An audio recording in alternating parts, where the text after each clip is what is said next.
There is President Trump and French President Emmanuel Macron.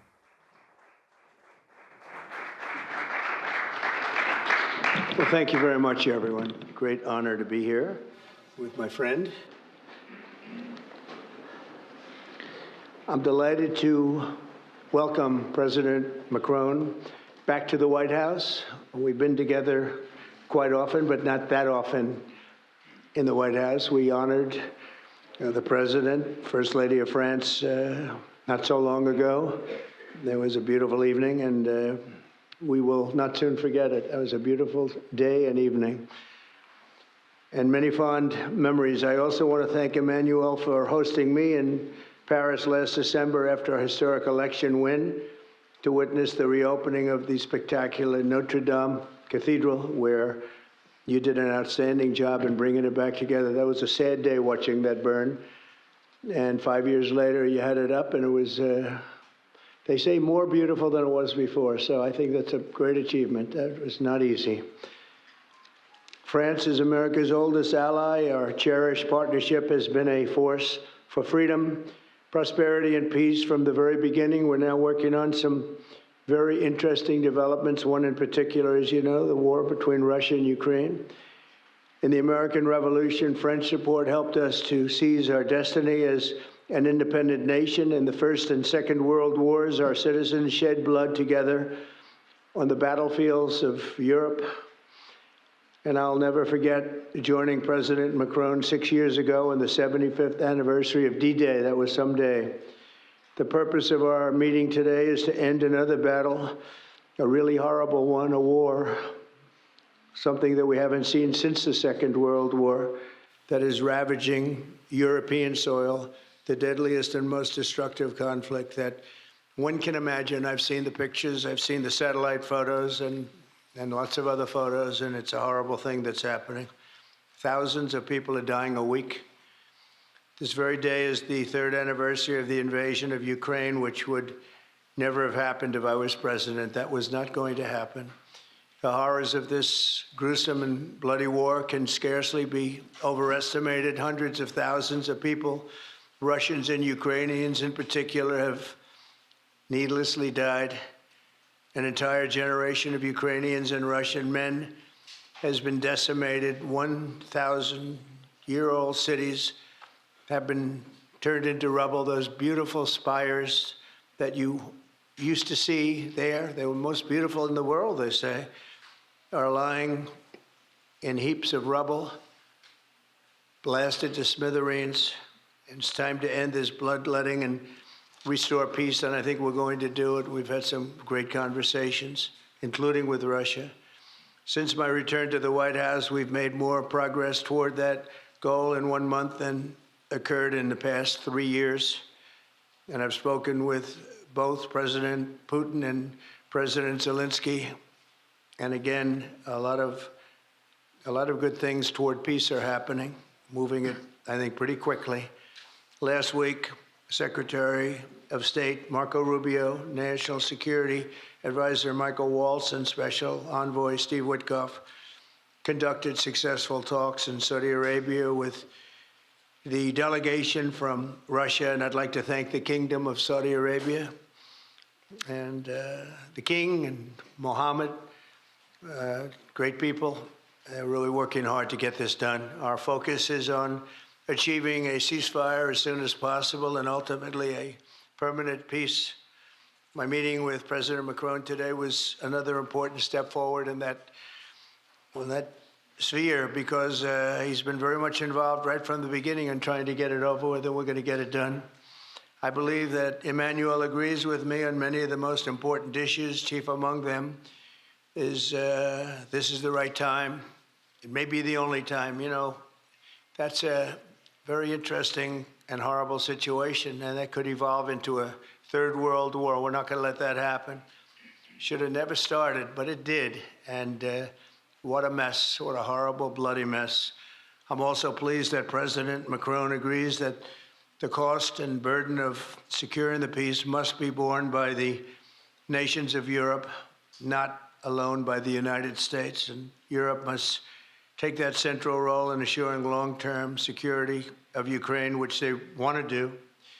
And that's not a very big step. The big step is what's going to happen over the next few weeks. The United States has put up far more aid for Ukraine than any other nation. Hundreds of billions of dollars. We've spent more than 300 billion, and Europe has spent about 100. 100 billion, that's a big difference. And at some point, we should equalize.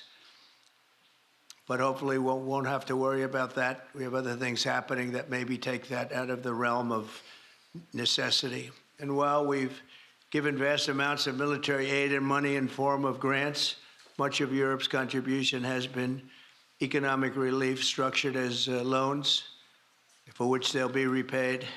Like the Europeans, I believe that taxpayers in the United States also deserve to recoup the colossal amounts of money that we've sent. The previous administration never even thought of that. They didn't think of a lot of things, like why did they let it start in the first place? That is why we must have an agreement with Ukraine on critical minerals and rare earths and various other things as security. And I think that that's happening. I think we've made a lot of progress. I had a report just given to me before walking in that we've made, Emmanuel, a great deal of progress toward getting that. I've been elected by the American people to restore common sense to Washington and indeed to the world. And I believe strongly that it's in the best interest of the United States, the best interest in Europe, the best interest of Ukraine, and indeed the best interest of Russia to stop the killing now and bring the world to peace. My administration is making a decisive break with the foreign policy failures of the past administration and, frankly, the past. I ran against a very foolish foreign policy establishment, and their recklessness has led to the death of many, many people. Under our administration, we're forging a new path that promotes peace around the world. And when I left office for the first administration, first term, we had no wars, we had no problems. We didn't have October 7th with Israel. We didn't have Russia and Ukraine going at it. We didn't have the problems in other parts of the Middle East. We didn't have inflation. It was a whole different world. And you know what else we didn't have? Millions of people pouring through our borders, many of them criminals released from other nations and put right into our land, murderers and drug dealers, gangs. We didn't have any of that. It's a different time, but now we have it and we're fixing it. We'll fix it all up. We'll get it done as quickly as possible. And we've made a great deal of progress. People are saying it was the best month for a president in our country's history. I hope that's right, but I feel it's right. We've done a lot of things in a very short period of time, 4 weeks. As I've said before, it's my hope that my greatest legacy, however, will be as a peacemaker and a unifier. I want to bring peace, not war. I thank President Macron for joining us today in this urgent work we're doing. We have some wonderful people up front right here that have worked so hard. Steve Witkoff, thank you very much. And Michael Waltz, thank you. Scott, thank you very much. And JD, thank you.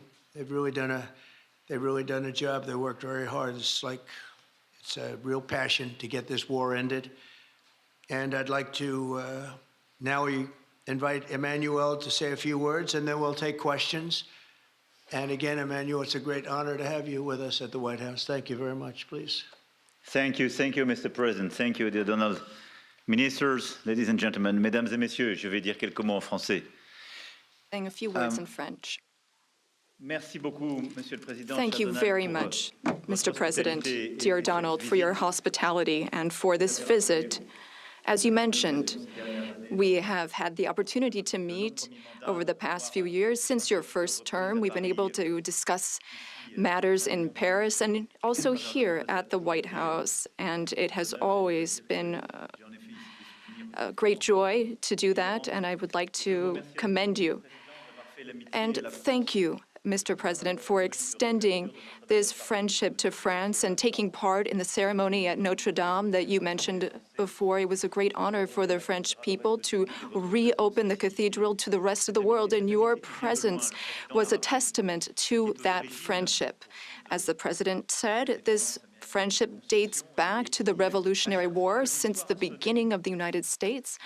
And whenever we've needed to, we've been able to come together and be on the right side. We've been able to be united to defend peace and sovereignty, namely in the two world wars that marked the 20th century, from Lafayette to Pershing and to the many Americans who landed on Omaha Beach. And we spoke earlier before, and you mentioned that one of those gentlemen was able to visit you here, one of the veterans. This is part of history, which puts us in the world that we are in today. And as the President just said, there are many challenges in this world. And over the past few days, we have one main objective, which is the geopolitical situation. Mr. President, I really wish to thank you for making changes to your schedule to meet with us so quickly. I think we've made very substantive steps forward during our discussions, and this is a major step in what we're experiencing today. We had a video conference with all of the G7 leaders, which was an opportunity for us to discuss this matter 3 days after the Russian war in Ukraine, and to express our support for President Zelenskyy to the Ukrainian people, but also to speak and share about our desire for a lasting peace. This is what we have spoken about very forcibly over the past few weeks. We thought that this war was only going to last a few weeks when it broke out in 2022. We admire greatly the courage of the Ukrainian people. And Mr. President, I wish to thank you for this. You mentioned that there are responsibilities on Europe's side, and indeed, we have invested $128 billion in aid to Ukraine and the Ukrainians. Ukraine has been able to hold the front of our collective security. It's fought over these past few years for its independence and for its sovereignty, but also for our collective security, because I think that no one in this room wants to live in a world where it's the law of the strongest and international borders can be violated from one day to the next by anyone. Over the past few hours, and as you mentioned this, Mr. President, we've been able to see a few things take shape. First of all, allow me to commend you on your decision to work with President Zelenskyy and to conclude this agreement that's so important for the U.S. and Ukraine on rare earths, critical minerals, but also having substantive conversations with President Zelenskyy during this key phase of achieving this deal, which is a major commitment to Ukraine's sovereignty, and I think that's very commendable. We also have a shared desire to build peace. We will have this responsibility. This is 10 years after the war started in Crimea, and then we saw the events in the Donbas region and along the northern part of the country. We want to save lives. We want to bring prisoners back and bring back families and children, because there's also humanitarian tragedy affecting the Ukrainian people.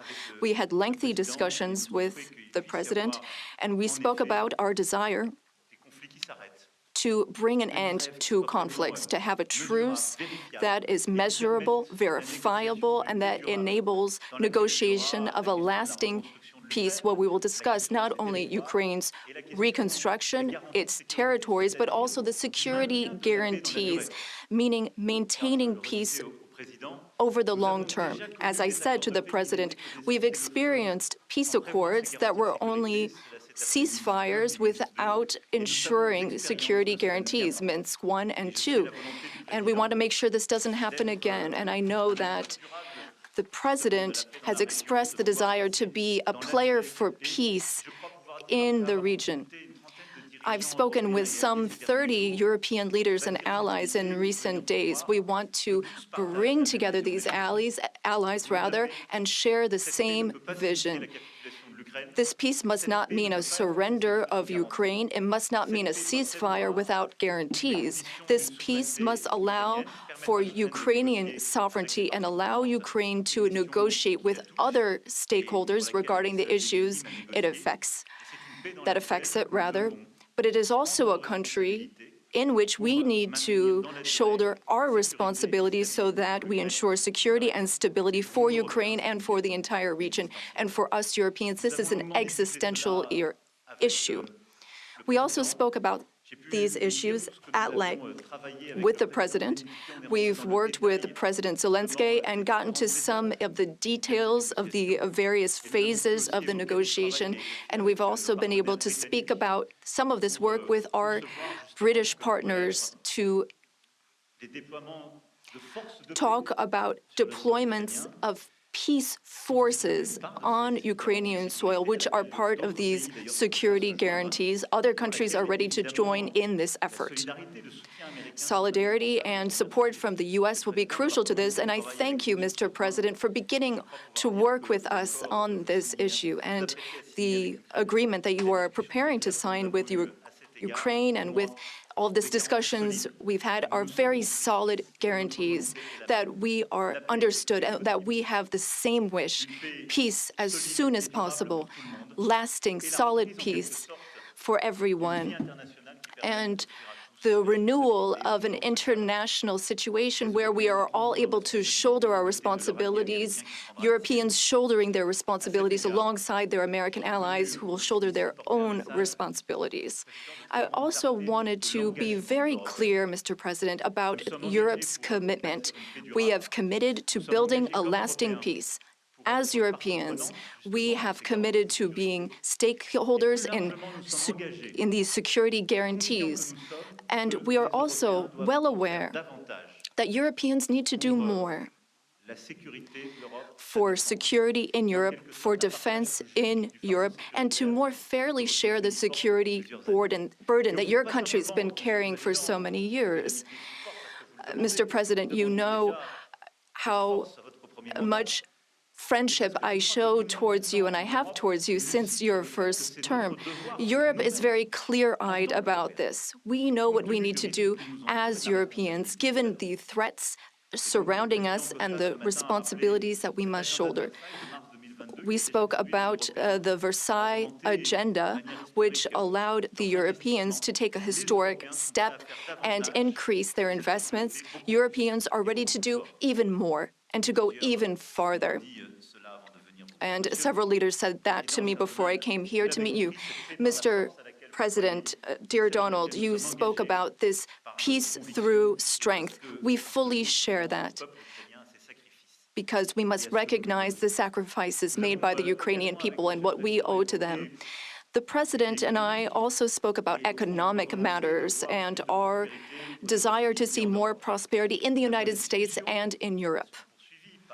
We had discussions which will be carried on by our teams, our ministers and secretaries, to flesh out some of those ideas. But the idea is to have fair competition and no bias within competition between our industries. Now, the American and European economies are extremely intertwined. Some 1.5 billion in trade, trillion rather, in goods and services, and I know you've spoken about wanting to look at the balance of payments.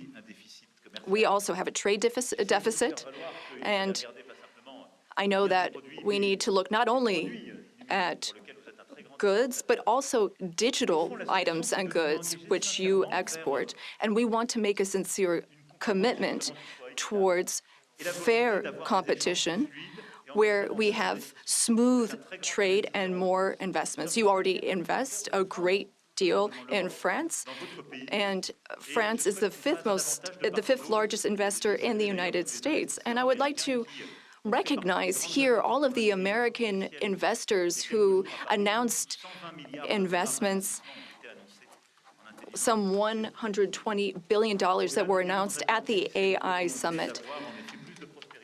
This is our wish. We want to have more prosperity on both sides of the Atlantic. We have a shared agenda in that regard. We also spoke about the Middle East, among other subjects. And here again, we have the same desire. We don't want to see Iran obtain nuclear weapons. We don't want, or rather, we want an approach with partners in the region that we can trust. Given Iran's nuclear activities, we want to limit its ballistic capabilities and avoid any type of regional destabilization. With respect to Syria and Iraq, we also share the same desire. We don't want to see Islamic terrorist groups resume any of their activities, because for some time our armies have very bravely been engaged in the Gulf, as you have led, and contributions have been significant and helped stability in the region. And I say this with great sincerity. France was affected by a terrorist attack in 2015, which was linked to the terrorist activity in Syria. And we are in that region at your side to work for more security. Ladies and gentlemen, we had extremely productive discussions this morning during the conference, and we spoke with our ministers and counselors and advisors. And I wish to say, after speaking with President Trump, I fully believe that there is a path forward. We share the same beliefs. We know what work needs to be done, and in the weeks to come, we will work on that. Our teams will come together in various formats to make sure that we have this solid, lasting peace with great strength. Mr. President, thank you so much for welcoming me here today. Thank you so much for these productive discussions and for your commitment. Thank you, dear Donald. Thank you, Emmanuel.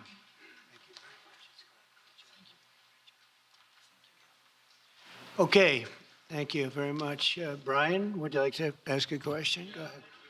Welcome, President Trump. I just want to touch upon real quickly the Harvard poll that came out that had, thank you very much, the Harvard poll that came out had you up 9+ points, and all of your agenda that you ran on, you're accomplishing that. You got the support of the American people, including stopping the war in Ukraine. If you can comment on the latest Harvard poll, I'd appreciate that. Well, I was honored by it. It was a big poll, and it's usually a poll that leans on the other side of things, the other side of the world, so to speak. But the Harvard poll is a respected poll, and it has us not only leading, but leading by a lot, and leading on every single issue that we've talked about. And as I said, we've become the party of common sense, and I think that's a very important element now, common sense, because what's happening in the world and even in this country, some of the things that took place, many of them are now canceled, and the rest are being canceled as we speak. But we've moved very rapidly and I think very effectively. So I was honored by that poll. Thank you very much. Appreciate it. Go ahead, please, go ahead. Mr. President, you said before that you would like to see Russia. Yes, go ahead.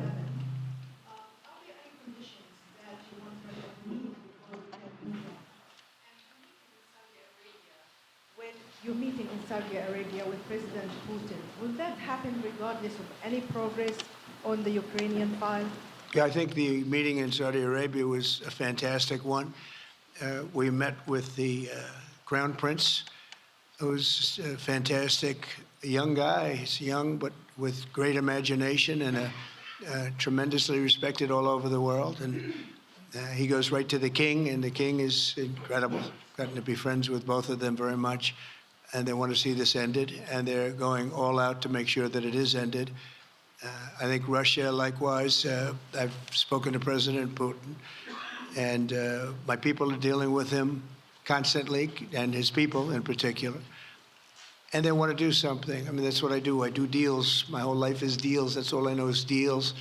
And I know when somebody wants to make it and when somebody doesn't. I will say this, before I came here, there was no communication with Russia whatsoever, and Russia wasn't answering calls. They were not talking to anybody. They wouldn't talk to anybody, and people sort of accepted that as being that they want to go forward and just keep going without stop. But when I got here, one of the first calls I made was to President Putin, and we were treated with great respect, and they want to end this war. So that's a big thing, because I didn't know if I could say that, but it's a big thing. They want to do it, and the group in the front row that I introduced, they're all very active in it, and we're working on deals right now, transactions right now, and in particular, the big one is to get the war stopped, whether it's ceasefire or direct to an agreement.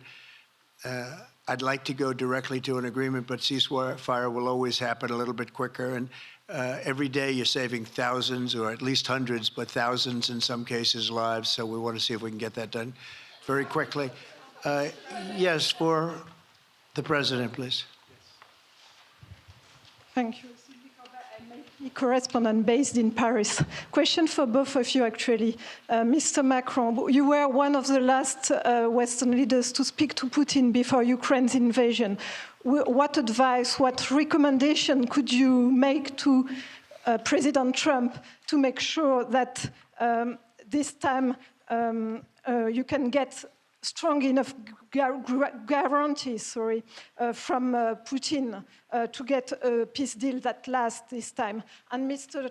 President Trump, what makes you think you can trust Putin in those negotiations? Thank you.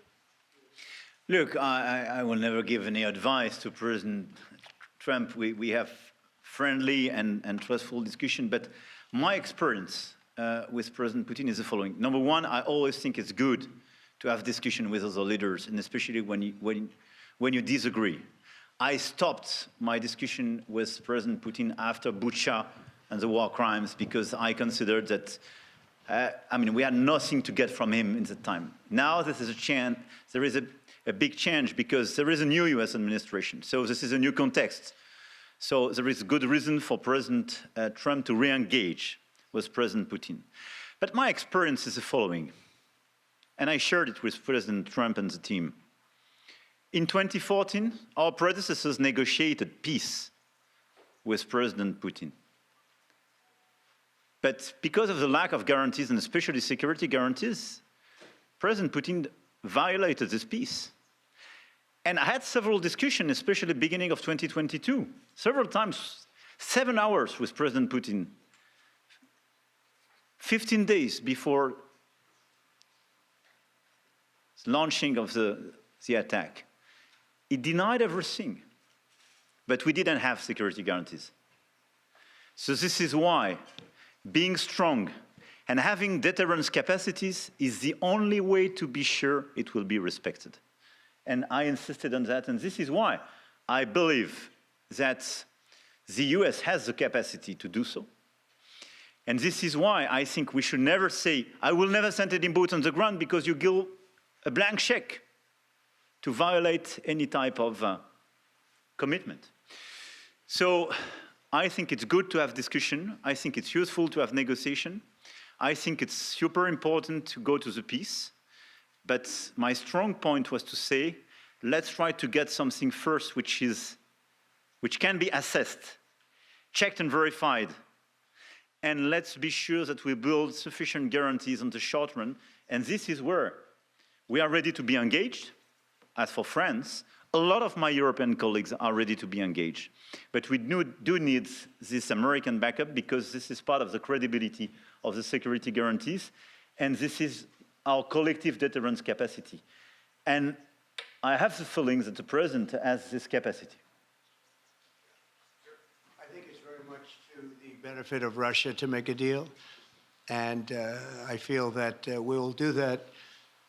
It is what it is. Again, it's a war that should have never been started. It's a war that would not have been started if I were president, but it did start, and it's at a terrible level where cities are burned down and shot down to the ground. It looks like demolition sites, a whole big pile of demolition sites, and we got to get it stopped. Too many people, too much agony. The whole culture is destroyed when you rip down some of those really ancient or near ancient buildings. It's so sad to see, but I think it's very much to the benefit of this tremendous distrust on both sides.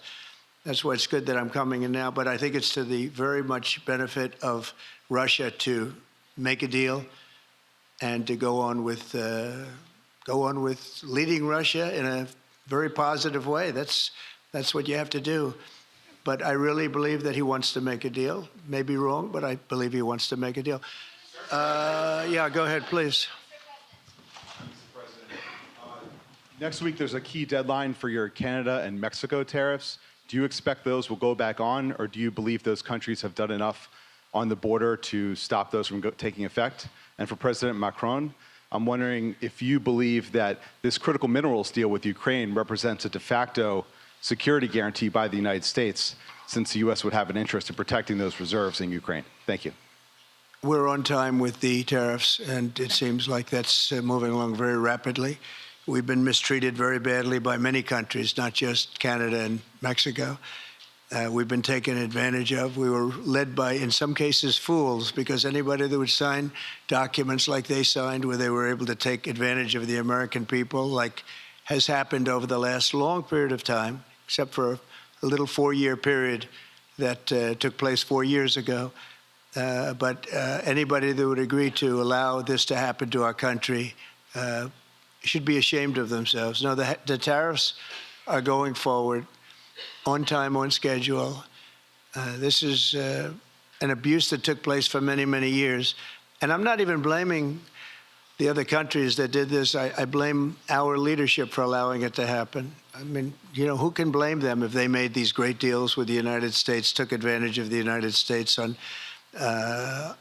manufacturing, on just about everything. Every aspect that you could imagine, they took advantage of. I look at some of these agreements, I'd read them at night, and I'd say, who would ever sign a thing like this? So the tariffs will go forward, yes, and we're going to make up a lot of territory. All we want is reciprocal. We want reciprocity. We want to have the same. So if somebody charges us, we charge them. It's very simple, but it'll be very good for our country. Our country will be extremely liquid and rich again. Plus, we're doing other things, as you know. We're finding tremendous waste, fraud, and abuse at levels that nobody thought possible. You're seeing what's going on. And that was also part of the Harvard poll. Do you agree with what President Trump is doing with Elon and others that are looking for the waste, fraud, and abuse? And the numbers were staggering. It was like 70% to 2%. Everybody wants to find out. They don't like it. And, you know, the radical left or whoever it may be starts screaming about the Constitution, but it has nothing to do with the Constitution. It has to do with fairness to this country. It has to do with being ripped off. And when you read the things that all of these billions, and I mean many billions, hundreds of billions of dollars have been spent on, that's all you have to do is stand up here and read them. I could stand up all day and read the kind of things where we're spending all of this money. The good news is that when you think of how rich a nation we can be when we get rid of this, you know, sometimes you'll buy a company and you'll see it was really well run. They accounted for every penny. Well, not much you can do there. You got yourself a bad deal. This one is the exact opposite. Tremendous fraud, tremendous waste. And when you think of what it is, you know, Elon uses an expression, caring. If we had people that cared, just cared a little bit when they did contracts, when they negotiated with outside vendors on behalf of the United States. That's what I'm doing now. I'm negotiating for the people of the United States. So we're doing a great job of it. I will say we found it'll be hundreds of billions of dollars of waste and fraud and abuse. Thank you. Please. Look, I think this discussion is a very important one. First, because it's important for the US, and it will be a good occasion for a first very important meeting between President Trump and President Zelenskyy. Second, I think there is a lot of economic upside on both sides. And third, de facto, there is a recognition of Ukrainian sovereignty, a recognition of the Ukrainian interests, and this is de facto a very important alignment of interests. Now, the security guarantees will be negotiated in due time in a full-fledged package of a peace security. But this peace, as it is now written and negotiated, and as this meeting is scheduled, is an important step forward, full-fledged peace agreement. Okay, please, go ahead. To the President. Monsieur le Président Trump, Monsieur le Président Macron. Monsieur Trump, President Macron. First of all, you say, I would like to make a deal with Putin. So when you do a deal, it's a win-win deal. what are you giving to him and what is he going to give you to America? And I was impressed by the way you referred to Notre Dame and that you were impressed by the reconstruction of Notre Dame. A lot of Americans have sent money to Paris to participate to the reconstruction of Notre Dame. As a president of the United States, are you going to contribute to the reconstruction of Ukraine?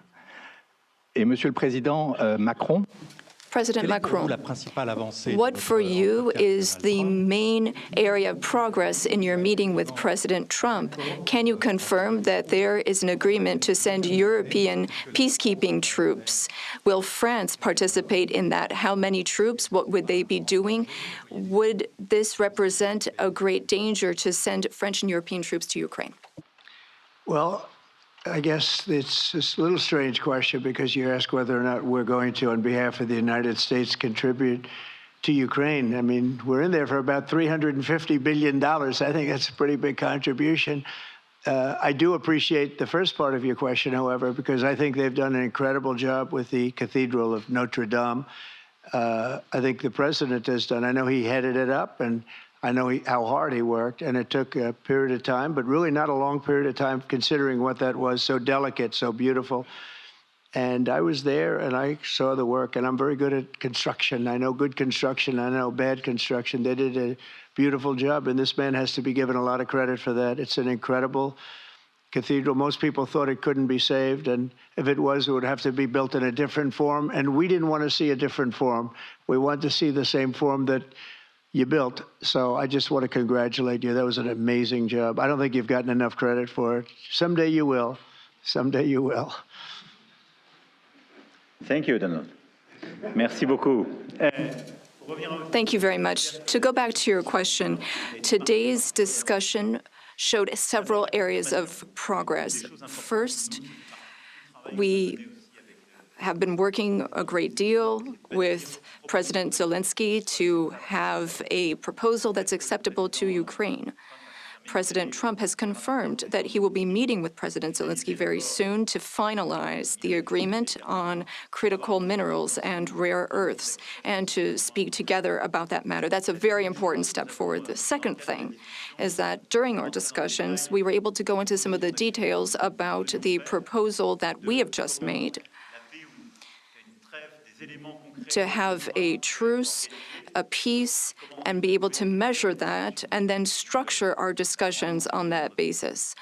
France and several other European countries, along with Ukraine, are hard at work to build this lasting peace with very specific points, including security guarantees, the territories that belong to Ukraine, the issue of reconstruction, the economy, and critical minerals. We've been able to go into the details of those proposals. The third area of progress, which really mark a turning point, is the fact that we were able to talk about the details of the security guarantees. And the president has shown this over the past few days, and he said so a moment ago. We want peace. He wants peace.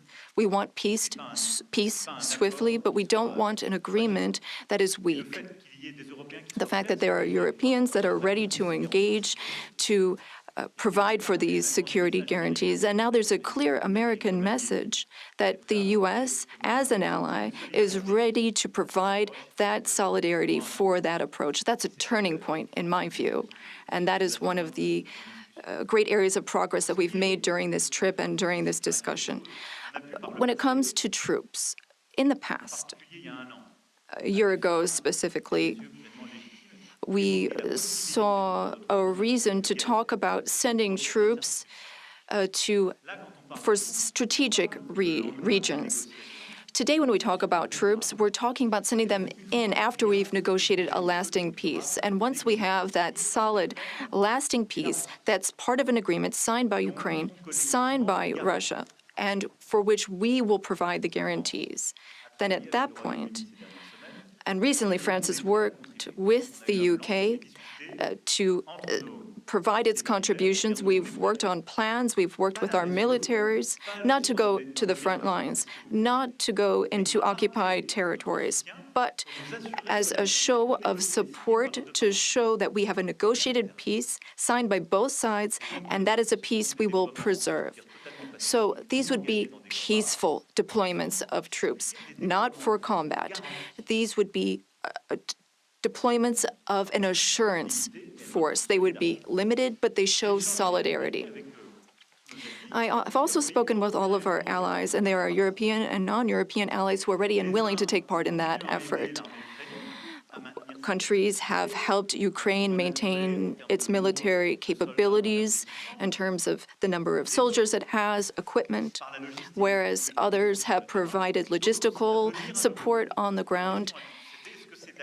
The question is whether or in what form the U.S. will contribute, and during our discussions, and during the discussions with Russia, we've understood that this would be acceptable to Russia, and that's a very important area of progress. And that means that in this context, the Europeans will shoulder their part of the burden, their share of the burden.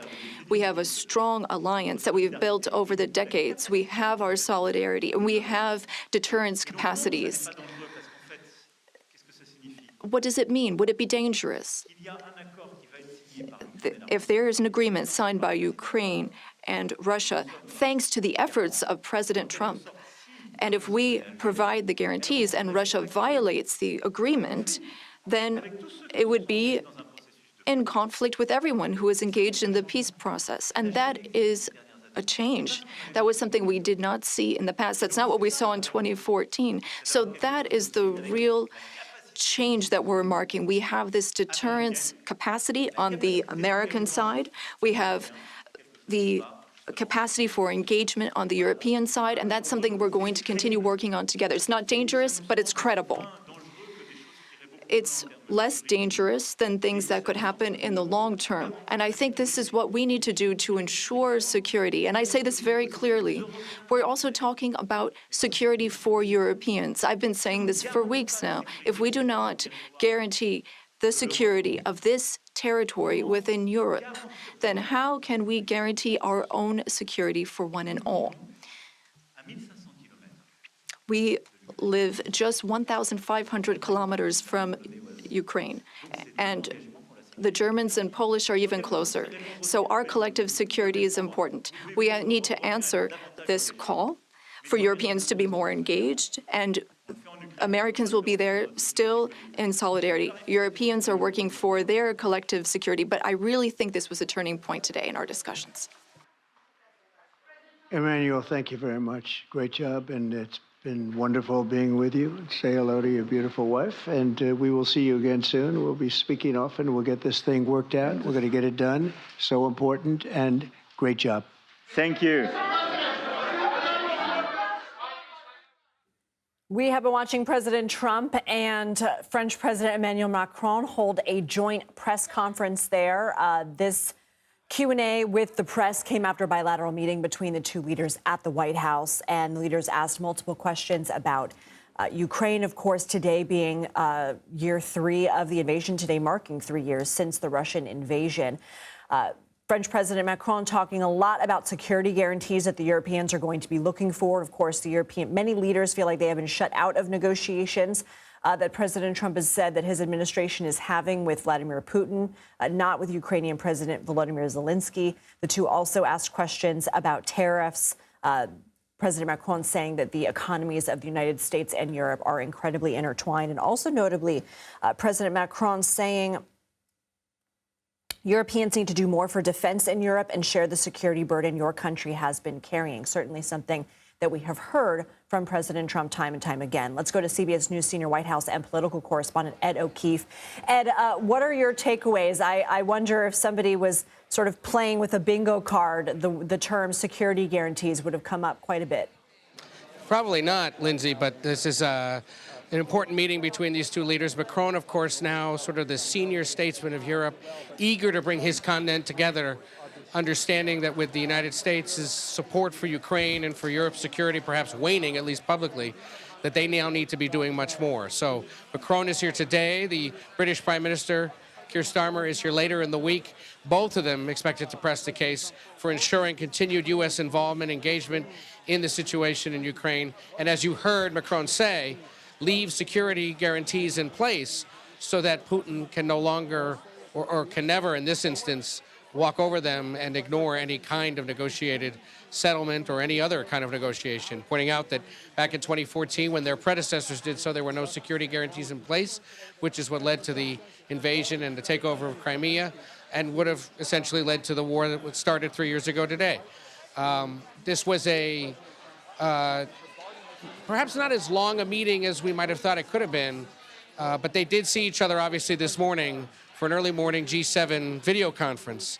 Macron and Biden were together in the Oval Office for that, as they met with the other members of that organization, and then the two of them meeting this afternoon with their counterparts here at the White House. The president again suggesting that he is destined for some kind of a meeting with President Zelenskyy of Ukraine about an agreement to be able to extract Ukrainian goods or minerals, rare earth minerals, for the U.S.'s use at some point. And didn't rule out again possibly meeting with President Putin at some point, but noted that his people are in touch with Putin's people about eventually setting that up. So no firm resolution today, but an important meeting that had to happen, that Europe was eager to see happen.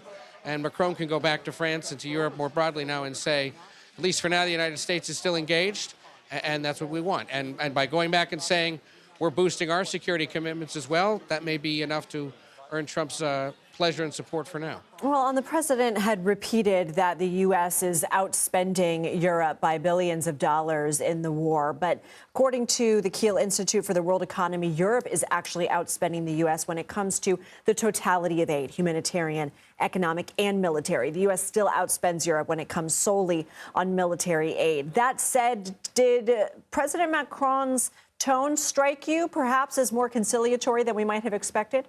No, these two have had a long-standing relationship. Remember, Macron and him were counterparts during the first Trump administration. So they have a rapport. They have an understanding that goes back several years now. And it's always been Dear Donald and far more personable. And then they have those weird handshakes, as they did earlier today in the Oval Office. They'd had them in the past about whether, are they trying to outsqueeze each other? It's unclear. But either way, it's designed to show the world that they're buddies. And that continued again today. And you're right. The president suggested it's $350 billion. It's not nearly that much. It's about $183 billion and counting in U.S. military aid. He gets to the $350 through other math, but not accurate math. And you're right. When you add up the European military and humanitarian assistance in direct aid and in loans that will be paid back, as Macron pointed out earlier today, some of it will be, it far exceeds what the United States has paid so far. Some news today also about tariffs. The president asked about those tariffs against Canada and Mexico. Will they go on? What did the president say? That they will, and they are set to begin next week, and they're set to begin next week just as Canada, or at least its Liberal Party, is headed to the polls to pick its new leader and essentially its new prime minister. So it remains a major campaign issue and cause of concern to the north as Canadian provinces prepare reciprocal tariffs in response, should they come. But the president holding firm there, saying that those tariffs are set to come, and that may once again send jitters through the global markets, and we'll see if it leads to another round of conversations with the leaders of Canada and Mexico. Ed O'Keefe, thank you. We want to take you to the White House now, where President Trump is holding a joint news conference with British Prime Minister Keir Starmer. The United Kingdom to the White House. Prime Minister Starmer, you've been terrific in our discussions. You're a very tough negotiator, however. I'm not sure I like that, but that's okay. Very, very special person. The Prime Minister and I have gotten off to an outstanding start. The U.S. and U.K. have a special relationship, very special, really like no other, passed down through the centuries. And we're going to keep it that way. We're going to keep it very strong as it is. Very importantly, I was just notified by letter from King Charles that he's extended through the Prime Minister a historic second state visit to the United Kingdom. And that's a great honor because it's never happened before. One person has never been extended that honor, and I really do call it an honor, but it's not for me, it's for our country. It's respect for our country. So I just want to thank you, and I want to thank King Charles. Thank you very much, and we accept. I don't know if the media is going to follow us. I have a feeling they might. Okay, thank you very much. Appreciate it. I'm pleased to say that the bust of one of the Prime Minister's greatest predecessors, Winston Churchill, is now back in the rightful place in the Oval Office, and we're very proud of it. Our meeting today and the various breakout sessions we had were tremendously productive. Most importantly, I provided the Prime Minister with an update on our efforts to end the bloody and horrible war in Ukraine with Russia, which would never have happened if I were president. That was not going to happen, I promise you that. After 3 years of hellacious conflict, approximately 1 million Ukrainians and Russians have been senselessly killed, but the number, I believe, is much higher than that. Countless schools, hospitals, towns, and beautiful ancient churches have been absolutely obliterated. To begin the process of ending this spiral of death, I had historic back-to-back calls with President Putin, very successful calls, I might add, and President Zelenskyy, and my team also spoke with the Secretary General of NATO on numerous occasions, and we're working very hard to get that war brought to an end. I think we've made a lot of progress, and I think it's moving along pretty rapidly. And I want to thank all of the people that are here that have been working on it. And we'll let you know what happens. It'll either be fairly soon or it won't be at all. In addition, this week I met with President Macron of France, as you know, and held talks with members of the G7. Tomorrow, the progress toward peace will continue when President Zelenskyy visits the White House. He'll be here tomorrow in the early part of the day, and we'll be signing a historic agreement that will make the United States a major partner in developing Ukraine's minerals and rare earths and oil and gases, and we have a great understanding. I think it's going to be great for Ukraine. We're going to be at the site, and we'll be digging. We'll be digging. Dig we must. A big utility in New York con us, and they used to have a sign, dig we must, and we will be digging. But much of the European aid to Ukraine has been sent in the form of loans for which they expect to be paid back, and we didn't have that honor under the Biden administration. He sent money, or just sent it, money after money after money, and never had any knowledge of ever seeing it back. Maybe $300 to $350 billion, but under the breakthrough agreement, very unusual, which everyone said was difficult to get, but it's really very good for Ukraine and very good for us. The American taxpayers will now effectively be reimbursed for the money and hundreds of billions of dollars poured into helping Ukraine defend itself, which by and of itself is a very worthy thing to do. We've paid far more than any other country, and with most of our support, it's been paid in military, the finest weapons anywhere in the world. This includes vast amounts of military hardware, ammunition, and various other things that we now have to start rebuilding our own stockpiles. Additionally, the minerals agreement will provide the basis for a more sustainable future relationship between the United States and Ukraine, and thus stimulate the long-term prosperity that will help the Ukrainians rebuild their country. It's been demolished. And the ruined infrastructure, the infrastructure, as you know, is in very bad shape. In just over 1 month, our administration has already achieved more progress toward peace than years in the other administration where they did nothing toward peace. They didn't understand what was happening. Our approach is basically common sense. As I said, so many of the things that we do are based on common sense. If you want peace, you have to talk, both sides. As I discussed with Prime Minister Starmer, the next step we're making is toward a very achievable ceasefire. We hope that that can happen quickly, because thousands of young people, in this case, we're not talking about Americans, we're talking about Ukrainians and Russians are being killed every week, thousands. And it's a rough battlefield. It's a flat piece of land, and the bullet only stops when it hits somebody. And this week, I saw the reports, and it's I don't even want to say what what they are, but thousands of people, young, vibrant people died. And we want to stop that. Senseless. Should have never happened. This will lay the groundwork for a long-term peace agreement that will return stability to Eastern Europe and hopefully ensure that such a terrible war will never happen on European soil or, for that matter, anywhere again. It's a horrible thing that's going on. The disaster in Ukraine shows exactly why it's so important for the United Kingdom and other NATO partners to make large investments in their defense capabilities. In many cases, 4% or 5% of GDP would be appropriate.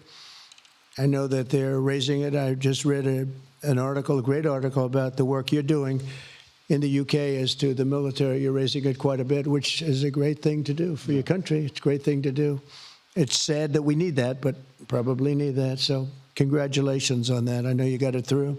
After years of chronic underfunding, there's an urgent need to catch up for some countries. And I want to thank the Prime Minister once again for traveling here today, working together. I believe that we'll once again demonstrate the power of our country's unique friendship. This is indeed a unique friendship. It's been many years, and I think it's only gotten stronger, and we will make sure that it stays that way. We're going to have a great trade agreement.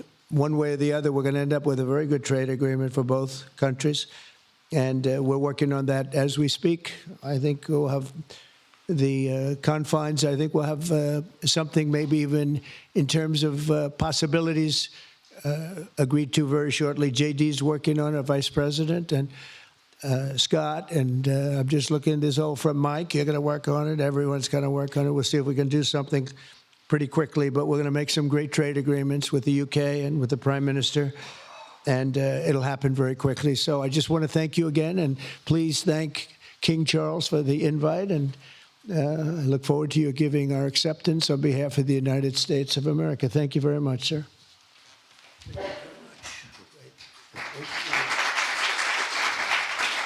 Thank you.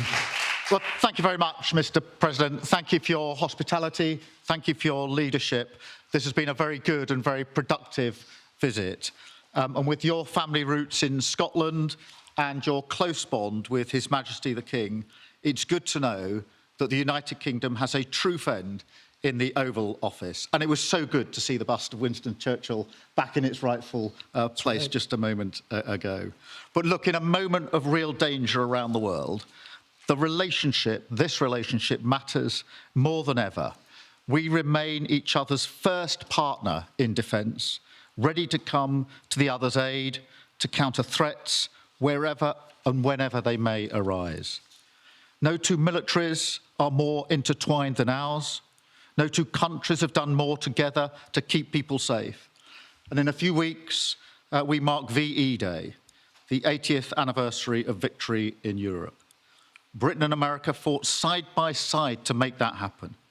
One of the greatest moments in our history. We stand side by side still today, and we're focused now on bringing an enduring end to the barbaric war in Ukraine. Mr. President, I welcome your deep and personal commitment to bring peace and to stop the killing. You've created a moment of tremendous opportunity to reach a historic peace deal, a deal that I think would be celebrated in Ukraine and around the world. That is the prize. But we have to get it right. There's a famous slogan in the United Kingdom from after the Second World War. That is that we have to win the peace. And that's what we must do now. Because it can't be peace that rewards the aggressor or that gives encouragement to regimes like Iran. We agree history must be on the side of the peacemaker, not the invader. So the stakes, they couldn't be higher. And we're determined to work together to deliver a good deal. We've discussed a plan today to reach a peace that is tough and fair, that Ukraine will help shape, that's backed by strength, to stop Putin coming back for more. I'm working closely with other European leaders on this, and I'm clear that the UK is ready to put boots on the ground and planes in the air to support a deal, working together with our allies, because that is the only way that peace will last. Mr. President, in this new era, you're also right that Europe must step up. And let me tell you now, I see the growing threats we face, and so the UK is all in. This year we'll be giving more military aid to Ukraine than ever, and just this week I've set out how we're shouldering more of the security burden. We're already one of the biggest spenders in NATO, and now we're going much further, delivering Britain's biggest sustained increase in defence spending since the Cold War.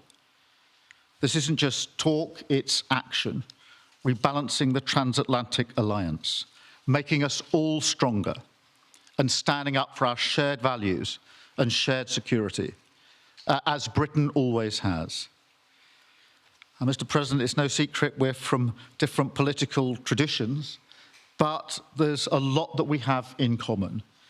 We believe it's not taking part that counts. What counts is winning. If you don't win, you don't deliver. And we're determined to deliver for the working people of Britain and America, who want and deserve to see their lives improve. So we're both in a hurry to get things done, and that's what the UK and US do when we work together. We win and we get things done. So we'll do what it takes to keep our people safe. We'll also work together to deliver some big economic wins that can benefit us both. We have a $1.5 trillion invested in each other's economies, creating over 2.5 million jobs across both economies. Our trading relationship is not just strong, it's fair, balanced, and reciprocal. We're leaders together in so many areas, ranked 1 and 2 in the world as investment destinations, 1 and 2 for universities, 1 and 2 for Nobel Prizes, 1 and 2 in golf as well, by the way. And we're the only 2 Western countries with trillion-dollar tech sectors, leaders in AI. And look, we take a similar approach on this issue.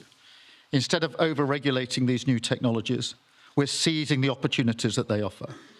So we've decided today to go further, to begin work on a new economic deal with advanced technology at its core. Look, our 2 nations together shaped the great technological innovations of the last century. We have a chance now to do the same for the 21st century. I mean, artificial intelligence could cure cancer. That could be a moonshot for our age. And that's how we'll keep delivering for our people. There are so many opportunities. Keep our nation strong and fulfill the promise of greatness that has always defined this relationship. Finally, to underline the importance of this bond, it was my privilege and honour to bring a letter with me today from His Majesty the King, not only sending his best wishes, but also inviting the President and the First Lady to make a state visit to the United Kingdom, an unprecedented second state visit. This has never happened before. It's so incredible, it will be historic. And I'm delighted that I can go back to His Majesty the King and tell him that President Trump has accepted the invitation. So thank you. Our teams will now work together to set a date, and we look forward to welcome you in the United Kingdom. Thank you once again. Thank you very much. What a beautiful accent. I would have been president 20 years ago if I had that accent. Thank you very much. Okay, let's see here. Go ahead, please. Thank you, Mr. President. Earlier today, you told me that you believe that foreign countries pay tariffs, but Americans who are concerned about higher prices believe, as most people do, that they're paid by consumers and importers when they import things into this country. Can you explain how you came to this belief that foreign governments are paying tariffs? And for the Prime Minister, did you discuss with President Trump his repeated statements of desire to annex Canada? And has the King expressed any concern over the President's apparent desire to remove one of his realms from his control? So I'll go ahead. The first part, the tariffs are necessary because we've been treated very unfairly by many, many countries, including our friends, friend and foe. But we've been treated very unfairly in trade at levels that nobody's really ever seen before, and especially under the Biden administration, they really took advantage of the United States. I put massive tariffs on China during my 4 years. We had the best economy in the history of our country. Probably the best economy, maybe the best economy in the history of the world. And I used tariffs to even things up. And in particular with China, we took in hundreds of billions of dollars and we had no inflation. And it's a myth. It's a myth that's put out there by foreign countries that really don't like paying tariffs, and especially to even up. So we've been treated badly by a lot. We're using tariffs. And I find, and you just have to look at the numbers, but I find that it's not about inflation. It's about fairness, and the inflation for us has not existed, and I don't think it's going to exist. We're going to bring our car industry back. We're going to bring our chips back. We're going to bring so many things back to our country, including pharmaceuticals and drugs. And the thing that's going to get us there is tariffs. And I say often it's my favorite word in the dictionary, but I always preface that by saying now, because I got into a lot of trouble with the fake news where they say that's not good. So I say God, love, family, wife, they're all my favorite words, but tariff is about number 4 or 5 on the list. But I will tell you, it's going to make our country rich, and it's going to stop us from being a laughingstock all over the world. Because we have been taken advantage of like no country has ever been taken advantage of. Thank you very much. And look, we had a really good discussion, a productive discussion, a good discussion, as a result of which our teams are now going to be working together on an economic deal. Our teams are going to be working together on security in Ukraine. You mentioned Canada. I think you're trying to find a divide between us that doesn't exist. We're the closest of nations, and we had very good discussions today, but we didn't discuss Canada. Thank you. Please. Go ahead. Go ahead. Yes. Thank you. Hi, Natasha Clark from RBC. Mr. President, you've said you're working on a new trade deal with Britain, which we of course welcome. President Obama once said Britain was at the back of the queue for that trade deal. Where are we now? When do you think we're going to see that? And Prime Minister, the BBC has today admitted serious flaws over the recent Gaza coverage, suggestions of payments made to people linked to Hamas. Does the BBC still have your trust? Thank you. Well, they didn't do well with President Obama. He'd never got a lot of things done, and he didn't get a trade deal done that was of any importance or magnitude. We've had great discussions on trade, and I think we're going to have a deal done rather quickly as it can be done. We're going to have something, I think, rather quickly. We expect to do that. Okay? Please. On the BBC, look, I've been concerned about the programme in question. The Secretary of State had a meeting with the BBC. I think it was yesterday, could have been the day before. Thank you. Jeff, go ahead. Thank you, sir. Pardon me. Mr. President, do you support Article 5 of the NATO treaty? And are you concerned that it might be triggered if European peacekeeping forces end up in Ukraine? I support it. I don't think we're going to have any reason for it. I think we're going to have a very successful peace, and I think it's going to be a long-lasting peace. And I think it's going to happen hopefully quickly. If it doesn't happen quickly, it may not happen at all. And we want it for 2 reasons. Number one, I want to see on a humane basis, I want to see soldiers stop getting shot, because largely it's soldiers now. Towns have been obliterated, but it's largely that. And I don't want to pay billions and billions and billions of dollars, nor does the Prime Minister or anybody else, on a senseless war that should have never happened. And we're going to get it taken care of. But I think it's going to be a peace that's going to be long-lasting. Do you have a question for the Prime Minister? Thank you. Mr. Prime Minister, you were asking the President today about a backstop for Europe if the peacekeeping force ends up in Ukraine. Did you feel like you got a satisfying answer for yourself and for Europe? And Mr. President, if you want to comment on that as well, please do. I thought we had a very productive discussion. Obviously, as the President says, the deal has to come first. But yes, our teams are going to be talking about how we make sure that deal sticks, is lasting and enforced. So our teams will be talking about that. Okay. Please, Blue. Mr. President, some experts think it could take more than a decade to mine the precious minerals from Ukraine.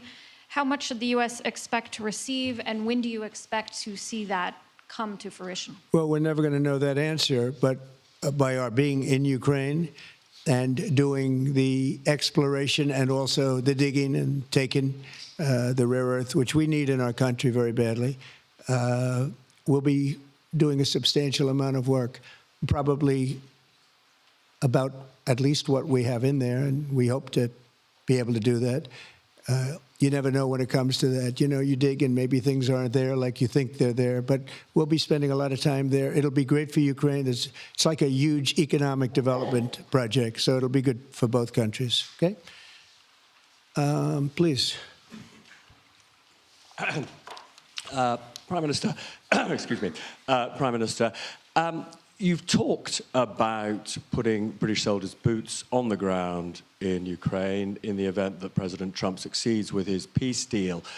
But can you do that without a firm assurance that America will have our back in the form of some kind of security guarantee were Putin to breach that agreement? And, Mr. President, tomorrow you're seeing President Zelenskyy to sign this deal on minerals and energy that could be hugely important to the United States.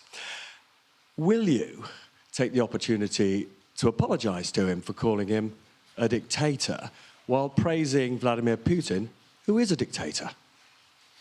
Well, Robert, let me start by saying I've been really clear today and previously that I think that European countries, including the United Kingdom, need to step up in our own defence and security. We've been doing that in recent days. You saw the announcement we made on spending just the other day.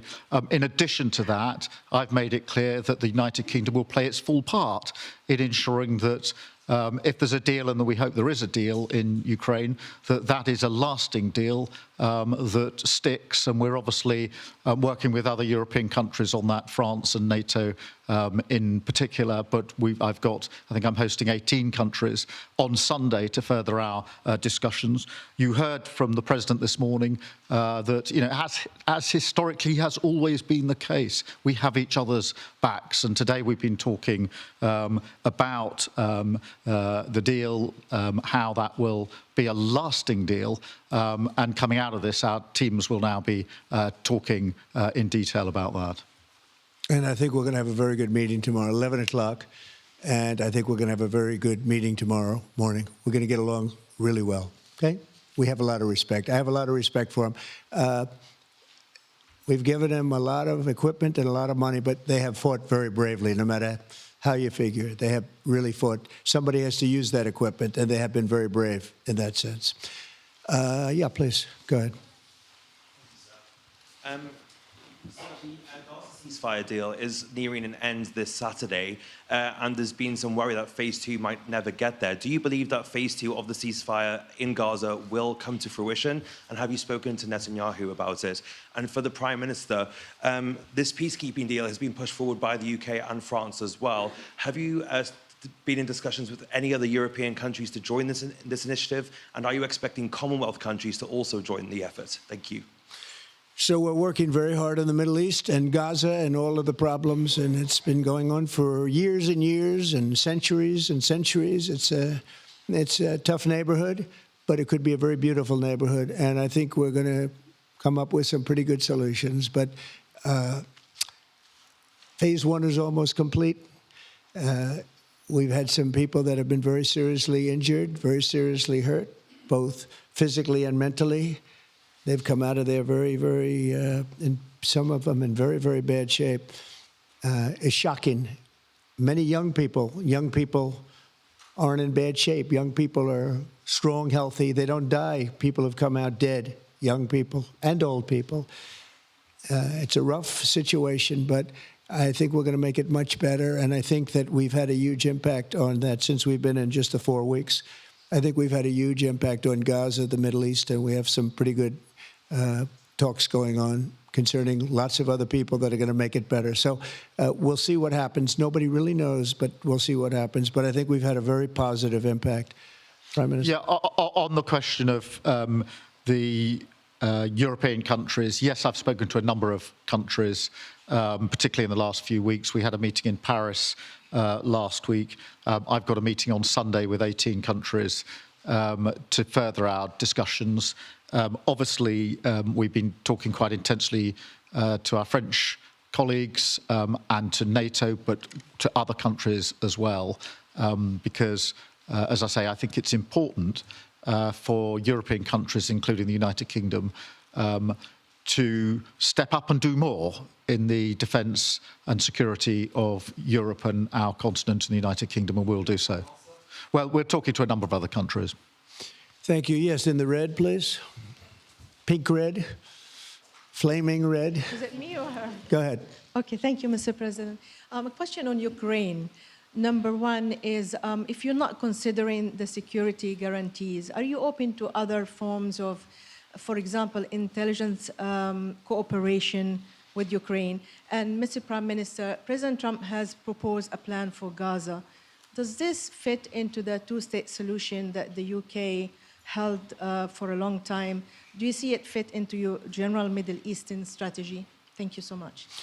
Yeah, thank you very much. We're open to many things, but before I even think about that, that's almost pleasant to think about because that would mean that peace has been arrived at.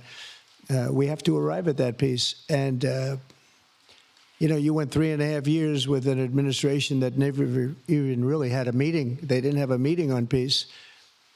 And there was no prospect of peace. I think, frankly, Russia wanted to go through the whole long deal. I don't think they do anymore. I don't think they do. We had a very big impact on that whole situation. But I don't like talking about phase 2 until I get phase 1. Phase 1 is I have to make peace. And we have to get Russia to agree. We have to get Ukraine to agree. And I think we will, I think we've come a long way. I believe we're going to get it done. I wouldn't say that if I didn't think so. And I think it will be very important, very historic, and we're going to save a lot of lives. On the question of Gaza, the last few weeks of the ceasefire have been very impactful. And for me, there are two images that I remember more than any other. The first is Emily Damari, who is British, being reunited with her mother. You may remember she had her fingers missing after what she endured. That was an incredible moment. I'd spent a lot of time with her mother while she was held captive, and her mother went through absolute torture. The other image was thousands of Palestinians marching through rubble, trying to return to their communities and their homes. So we have to do everything we can to ensure that the ceasefire continues, so that more hostages can be returned, so that aid can be brought in that's desperately needed. We need to allow Palestinians to return and to rebuild their lives, and we must all support them in doing that. And yes, I believe that the two-state solution is ultimately the only way for a lasting peace in the region. And think of that. She came home with her fingers and part of her hand blown off. That's terrible. How bad does it get? And we had others that came home in much worse shape than that. Yeah. It's a terrible situation. Please, yes. Thank you. Mr. President, did our Prime Minister persuade you not to put tariffs on the UK? And if I may, Prime Minister, do you think that Vladimir Putin is a man who will keep his word? Thanks. He tried. He was working hard, I'll tell you that. He earned whatever the hell they pay him over there. But he tried. I think there's a very good chance that in the case of these two great friendly countries, I think we could very well end up with a real trade deal where the tariffs wouldn't be necessary. We'll see, but he earned whatever they pay him. He earned today. He was working hard at lunch, and I'm very receptive to it. I think in all fairness, in all seriousness, I think we have a very good chance at arriving at a very good deal. JD and Scott and Howard, all the people are working on it, and I think we have a good chance at arriving at a deal that could be terrific, really terrific for both countries. Okay? Thank you. On the second part of the question, I think my views on Putin are pretty well rehearsed and pretty well known. My concern is that if there's a deal, and I hope there is a deal, that it must be a lasting deal, that it's not a temporary measure. And that is why I think it's really important that Putin knows that this deal, a historic deal, which I very much hope comes about, is there, and it's a lasting deal, and that we're able to deal with any inclination he has to go again or go further. I think we'll have two deals. I think we'll have a deal on ending the war, and I think we're going to end up with a great trade deal with you. And it's an honor to be with you, and I want to thank everybody very much. Thank you very much. Thank you. Thank you. Thank you very much. Thank you. We have been watching President Trump speak alongside British Prime Minister Keir Starmer at a White House news conference today. The two talking about the closeness of the relationship. In fact, Prime Minister Starmer saying, in a moment of real danger, this relationship remains more important now than ever. The Prime Minister also said the UK is ready to put boots on the ground and planes in the air to support a deal in regards to Russia's invasion of Ukraine. The Prime Minister telling President Trump in front of the press, you're also right that Europe must step up. Of course, we know the UK is announcing that they will increase their defense spending percentage of their GDP over the next few years and actually decrease foreign aid in order to do that. We also know that the Prime Minister said the U.S. and British teams are working on an economic deal. The President just said that he thinks that perhaps tariffs wouldn't be necessary because of the deal. Of course, right now the president is mulling tariffs from the European Union, from all imports coming from there. And also they're working on a Ukrainian security deal. No details on that yet. And then the Prime Minister, as it relates to the Middle East, said a two-state solution is the only way for lasting peace in the region. They both took questions from the press. Our own Nancy Cordes is inside, so we are just waiting for her to get ready, and we'll be able to ask her a few questions. She actually spoke to the president earlier in the Oval Office as well. The president was asked in response to something that he has said, which is that foreign governments pay tariffs, which is not true. It is essentially a tax on imports that either the company either absorbs or charges over to the consumer. So he was asked why you think the foreign governments are the ones to pay tariffs. The president said his response to that was that tariffs are necessary because we've been treated very unfairly in trade. He said we're going to bring the car industry back. We're going to make our country rich. He did not exactly address that particular question. Another reporter asked Prime Minister Starmer about this idea of the U.S. annexing Canada, of course, which Canada and Prime Minister Justin Trudeau has been very much forcefully against. A reporter asked Prime Minister Starmer about that prospect and his views on that, and the Prime Minister responded that he thought that the reporter was trying to find a divide in a relationship that doesn't exist between him and Trump. President Trump was asked in terms of this mineral resource deal, some experts saying that it could take a decade to mine those resources from Ukraine and asking how that would work and a time frame. President Trump saying we'll never know, but he suggested that apparently Americans would be the ones doing the digging is my interpretation of that. We'll have to ask Nancy if that was her interpretation as well, but said you dig and maybe things are there, maybe things aren't there. Of course, this comes ahead of Ukrainian President Volodymyr Zelenskyy visiting the White House tomorrow. So let's bring in CBS News Chief White House Correspondent Nancy Cordes. Nancy, I've sort of been talking about some of the news that I heard from today's meeting. What did you gather today? I think what was most notable, both here in this press conference, but also earlier in the Oval Office, is that the president appears to have had some kind of change of heart just in the past 24 hours when it comes to Ukrainian President Volodymyr Zelenskyy. Earlier today, he was asked if he still thinks that Zelenskyy is a dictator, and he expressed surprise. Oh, did I say that? I don't think I said that. Next question. And then again here in the press conference, he was asked if he still believes that Zelenskyy is a dictator, and he took the opportunity to praise Zelenskyy, said he has done an incredible job. He praised the Ukrainian people, and he said that they deserve to live in peace. So it was a very different tone from the president. It's not clear exactly why we are hearing this shift in tone from him. It could be that he's been working more closely with the Ukrainians over the past week, trying to finalize this minerals deal, and perhaps that has made him more partial to the Ukrainian president. But it is really noticeable, the change in tone we're hearing from him when it comes to Zelenskyy. Before we get to more of your exchange with the president in the Oval Office,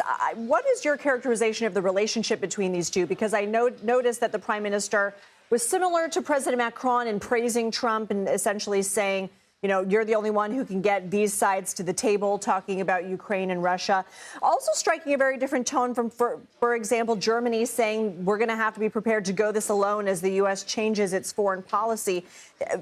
Prime Minister Starmer saying that our relationship is more important than ever and we're more intertwined than ever. What's their relationship right now? Right. I think these two had a lot of praise for one another. Starmer, like Macron before him, knows that in general, with this president, you get more bees with honey, and that flattery is always a good way to go. He mentioned more than once that President Trump was being issued this special invitation to come back to the UK, and he noted how unusual and unprecedented that is, making clear that he views President Trump as a very important partner and ally. And there was a moment of levity here in the press conference when the president and the prime minister were asked whether Starmer had been able to convince President Trump not to impose tariffs on the UK, even as the president has been saying he's going to be imposing tariffs on most countries around the world, friend or foe. And the president said, well, he tried really hard over lunch, and he certainly earned whatever he's making today because he really made a strong case. And President Trump actually said he's open to that case. So it did seem that the two had a productive and friendly conversation here at the White House today. I mentioned a lighter moment, a lot of laughter after that he tried remark. Nancy, I've teased this twice now. You were inside the Oval Office when President Trump sat down with the prime minister. You asked President Trump about his efforts to protect veterans amid all these DOGE cuts, Department of Government Efficiency. Let's play that exchange. Mr. President, veterans make up 30% of the federal workforce. Are you tracking how many veterans have been fired so far? Yes, and do you want DOGE to avoid letting them go? And we take good care of our veterans, so we're watching that very carefully, and we hope it's going to be as small a number as possible. But we are having great success in slimming down our government. It's been really very successful, and some took payouts and buyouts, and others took other things, and some people we're finding out don't even exist. We're finding that we have a lot of people that don't exist, that people thought that did. We will be making a statement on that, but we're taking care of our veterans. We love our veterans. We're going to take good care of them. So, Nancy, it seems to be two conflicting ideas. Hopefully it's as small as number as possible, but we're very successful in slimming down the government workforce. Right.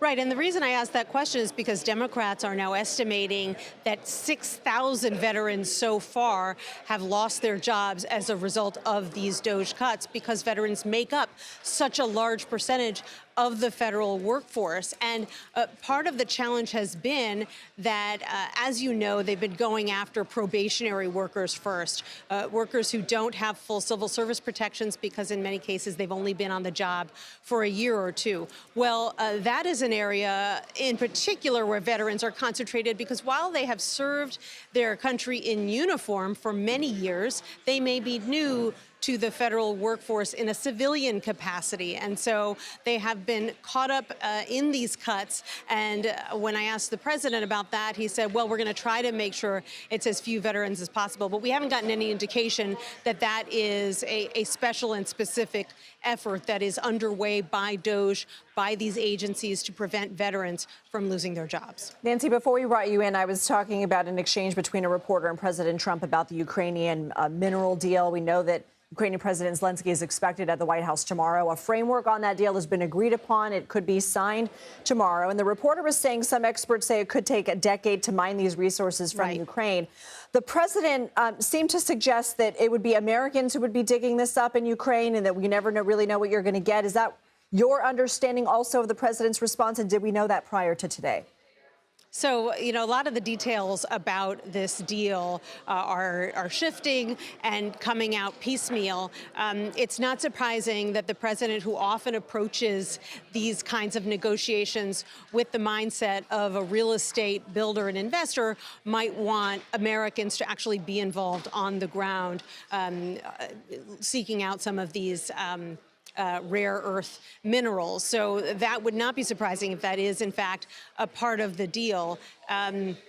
Interesting that there was a suggestion that this might not benefit Ukrainians or Americans right away because it takes such a long time to locate and get to the minerals. Another interesting thing that the president said was that this could kind of be, like an economic benefit for Ukraine itself, having Americans there, that, that there would be, more people spending money in Ukraine, and that would help Ukraine. Well, that's kind of the idea behind a lot of USAID projects as well around the world, that Americans come in, they spend money there, they spend money on projects, and it helps the local or governmental, local economy or the country's economy. And we know that USAID has been all but wiped out by this administration. Nancy Cortez, thank you.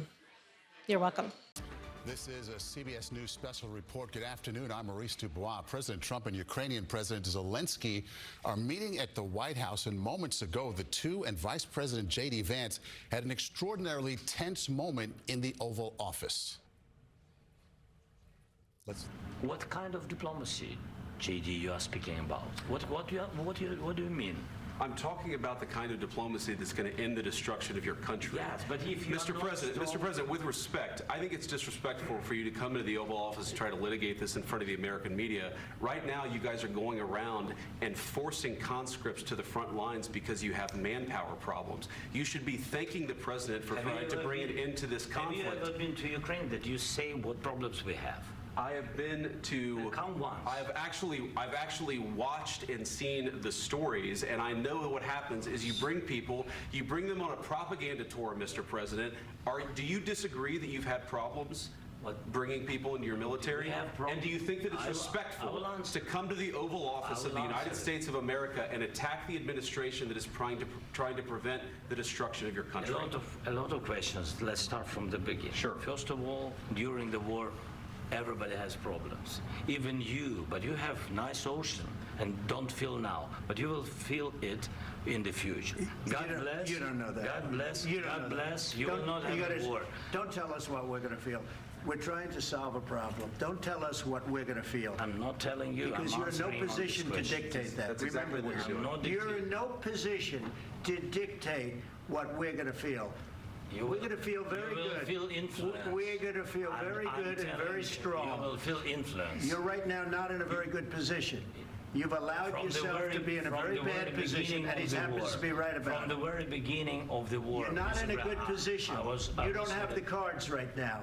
With us, you start having cards. Right now, you don't. You're playing cards. You're playing cards. You're gambling with the lives of millions of people. You're gambling with World War III. You're gambling with World War III. And what you're doing is very disrespectful to the country, this country, that's back to you, far more than a lot of people said they should have. Have you said thank you once? This entire meeting? No, in this entire meeting, have you said thank you? You went to Pennsylvania and campaigned for the opposition in October. Offer some words of appreciation for the United States of America and the president who's trying to save your country. Please, you think that if you will speak very loudly about the war, you He's can... not speaking loudly. He's not speaking loudly. Your country's in big trouble. Can I Wait a answer? minute. No, Can you've I done a lot answer? of talking. Your country is in big trouble. I know. You're not winning. I know. You're not winning this. You have a damn good chance of we are coming out staying, okay because of Mr. us. President, we are staying in our country, staying strong from the very beginning of the war. We've been alone, and we are thankful. I said thanks You haven't in been this alone. cabinet, You and haven't not been only alone. in this cabinet. We gave you, through I this said stupid thank you. president, $350 billion.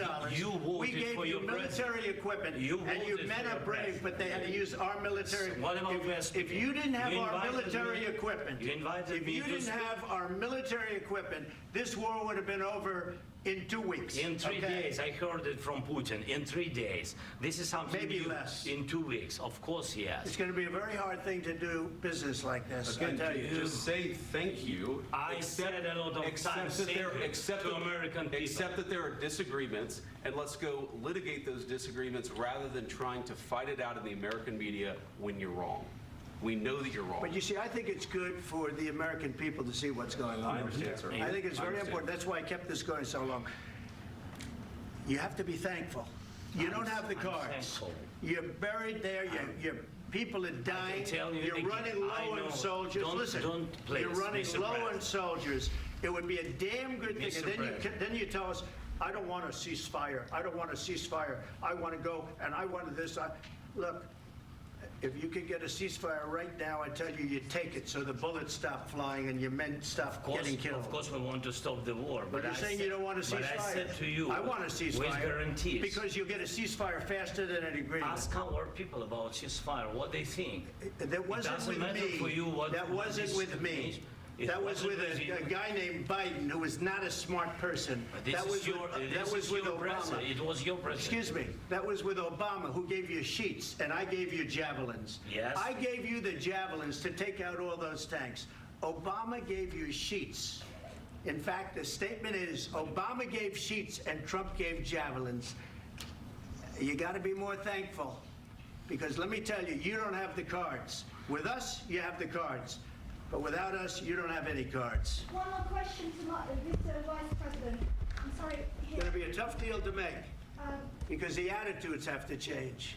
What if Russia breaks ceasefire? What if Russia breaks peace talks? What do we do then? I understand that it's a heated conversation right now. What are you saying? She's asking, what if Russia breaks the ceasefire? What if anything? What if a bomb drops on your head right now? Okay? What if they broke it? I don't know. They broke it with Biden because Biden, they didn't respect him. They didn't respect Obama. They respect me. Let me tell you, Putin went through a hell of a lot with me. He went through a phony witch hunt where they used him and Russia. Russia. You ever hear of that deal? That was a phony Hunter Biden, Joe Biden scam. Hillary Clinton, Shifty Adam Schiff. It was a Democrat scam. And he had to go through that. And he did go through it. We didn't end up in a war. And he went through it. He was accused of all that stuff. He had nothing to do with it. It came out of Hunter Biden's bathroom. It came out of Hunter Biden's bedroom. It was disgusting. And then they said, oh, the laptop from hell was made by Russia. The 51 agents. The whole thing was a scam. And he had to put up with that. He was being accused of all that stuff. All I can say is this. He might have broken deals with Obama and Bush, and he might have broken them with Biden. He did, maybe. Maybe he didn't. I don't know what happened. But he didn't break them with me. He wants to make a deal. I don't know if you can make a deal. The problem is, I've empowered you to be a tough guy. And I don't think you'd be a tough guy without the United States. And your people are very brave. But you're either going to make a deal or we're out. And if we're out, you'll fight it out. I don't think it's going to be pretty, but you'll fight it out. But you don't have the cards. But once we sign that deal, you're in a much better position. But you're not acting at all thankful. And that's not a nice thing. I'll be honest, that's not a nice thing. All right, I think we've seen enough. What do you think? Huh? This is going to be great television, I will say that. All right. We'll see what we can do about putting it together. Thanks, sir. I need the back of your chair. Extraordinary moments there in the White House. Moments ago, Donald Trump meeting with Zelenskyy, President Zelenskyy of Ukraine.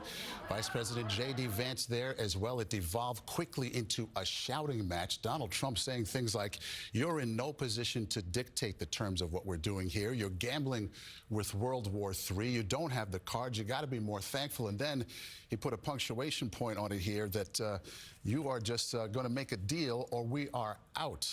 With that, I want to bring in Face the Nation moderator and chief foreign affairs correspondent Margaret Brennan. Unbelievable moments there, Margaret. What did you make of what you just saw?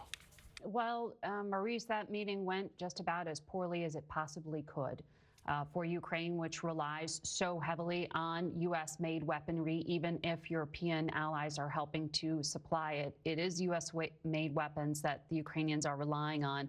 The president repeatedly pointing back to that. A few things there that seem to have ignited this exchange in front of the camera. You know, it was J.D. Vance who jumped into the conversation, arguing that there is a path to peace through diplomacy. The thing that seemed to be the irritant was when President Zelenskyy pointed out that there had been repeated diplomatic deals with Vladimir Putin of Russia to stop the Ukraine invasion, but that was back after the 2014 partial invasion. And President Zelenskyy made that point, saying we have had ceasefires and Russia has violated them and just used it to rebuild and then go through with this full-scale invasion. He pointed out that that happened not just on President Obama's watch, but then on President Trump's. It was the so-called Minsk agreement that fell apart in 2019. Donald Trump was president of the United States at that point. So while you hear President Trump repeatedly say, Vladimir Putin hasn't broken deals on my watch, Zelenskyy was pointing out, actually, this did happen on your watch. President Trump also pushing at him, saying, it was my first administration that provided Ukraine weapons, defensive weapons. That is an accurate statement. The Obama administration did not provide defensive weaponry to Ukraine after that 2014 invasion, afraid it would somehow provoke Vladimir Putin. It was Javelin missiles in 2017 that the United States did provide under Donald Trump to Ukraine. So there was this sort of rewriting of history going back and forth here. And it was J.D. Vance, the vice president, who jumped in, sort of defending Donald Trump and also saying to President Zelenskyy, you haven't been thankful enough. One other fact here that I want to go back to for the record, you heard President Trump say we gave $350 billion to Ukraine. According to the CBS confirmed unit totals of U.S. aid, that's not an accurate number. The U.S. government's Ukraine Oversight Group reported Congress has appropriated $183 billion for the broader Ukraine response. The bottom line here, though, is America is the chief weapons supplier, helping Ukraine defend its democracy against Russia. And any further congressional support is going to be hard to get through and hard to get President Trump to sign off on unless he decides that Vladimir Putin isn't abiding by this as yet unagreed upon ceasefire and peace deal. President Trump said he's the one who can change the game. But it was just really explosive here.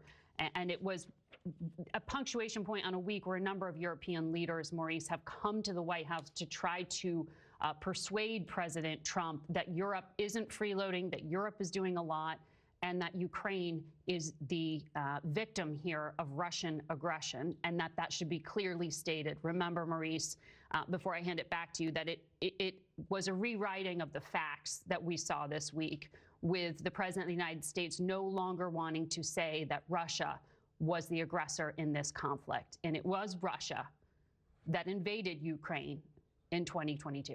As the whole world would seem to know, Margaret, as we've been pointing out all week. Let's think about this here for a second, Margaret. The president of Ukraine came here to try to make a deal, to try to deal with President Trump on negotiating to give the United States some access to the returns, the funding from the country's special minerals that they have there. Instead, they started looking backwards. There was no looking forwards to what the deal or what the peace is going to look like in terms of security for Ukraine, in terms of dealing with Russia. This all went backwards. I've never seen anything go backwards like that and sideways as well at the same time. Margaret, have you?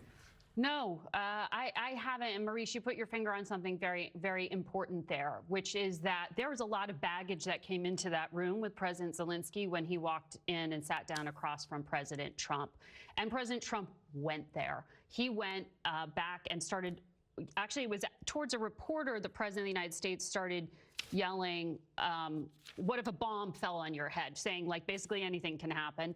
But then he started talking about Russian election meddling. If you remember, in 2016, with the first election of Donald Trump to the presidency, there were extensive investigations run by Congress, run by the FBI, into the degree to which Russian disinformation efforts and meddling in the electoral process may have influenced the outcome.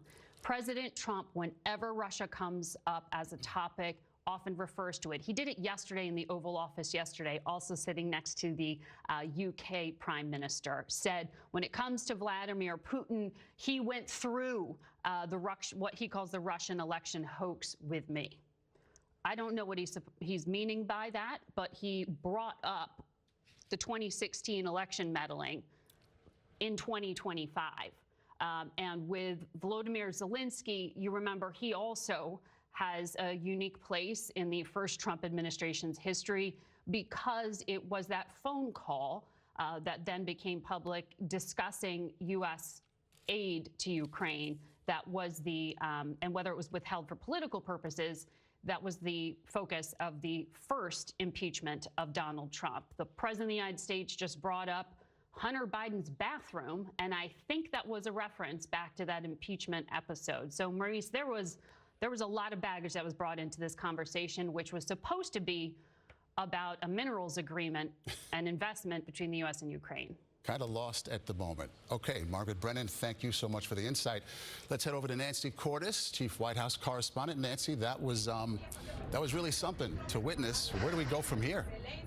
That is a great question, Maurice, because the leaders are meeting behind closed doors right now, and after that, they're supposed to hold a news conference with the president standing side by side, two podiums with President Zelenskyy, and we're asking whether that news conference is still going to go forward after the spectacle that we just witnessed in the Oval Office. What I can tell you is that at this hour, TV news crews are still setting up for that news conference as if it's happening, and the White House press secretary a few minutes ago posted the video of that tense exchange and said, quote, President Trump and Vice President Vance are standing up for the American people. So the Trump White House is owning this moment. They are trumpeting this moment. They are making sure that it gets out there. And the question is where we go from here, because ostensibly Zelenskyy had come here to Washington to sign a minerals deal. And obviously what happened in the Oval Office is that as they talked to reporters for about 45 minutes before you even got to that very combative exchange at the very end, the tension was ratcheting up the entire time because President Trump wanted to talk about this big, beautiful minerals deal and how the U.S. was going to be an investor and what the U.S. was going to get out of it, while Zelenskyy, unsurprisingly, wanted to focus much more on security for his country and a peace deal and trying to make the case in front of the cameras to President Trump and obviously the vice president that Vladimir Putin was someone who couldn't be trusted and that, in his words, Putin was a terrorist who doesn't abide by the rules of war or the rules of peace. And that appears to be what really rankled President Trump. And eventually, after taking questions and making their various positions known for 45 minutes, led to this outburst. Nancy, I know you've been in the Oval many times. You've covered the White House for a good long time. Has anything like that ever materialized before your eyes? Well, certainly not in the Biden years, Maurice, and part of that is because typically when President Biden and most presidents welcome a foreign leader into the Oval Office, a small group of reporters is allowed in, just like I was yesterday when Prime Minister Keir Starmer of the UK was visiting. We're allowed in, the two men are sitting in chairs, or the two leaders are sitting in chairs, just like you see there. they both make a little statement. Maybe the president takes one or two questions, and then we're ushered out. You know, we're shouting, we're trying to get more questions answered, but typically that's called a spray. It doesn't last very long, and then they actually get down to business behind closed doors. What President Trump clearly likes to do is hold court, take lots of questions. The foreign leader takes lots of questions, and that poses an interesting challenge and dilemma for the foreign leader who is at his side, to make a case in public that he thinks will get him farther than if he does it in private. And in this case, that calculation by Zelenskyy appears to have backfired because President Trump basically ended up scolding him the way someone might scold a teenager, telling him, you're ungrateful and you need to say thank you. And the situation just evolved from there. Yeah, supposed to be a photo op, Nancy, but you're gambling with World War III came out of that eventually from President Trump. Nancy Cordes at the White House, thank you. Let's go to our Imtiaz Tayeb in Kyiv in Ukraine. I don't know, Imtiaz, if you've had a chance to gauge any kind of reaction at this point. I know it's early, but what did you make of what you saw?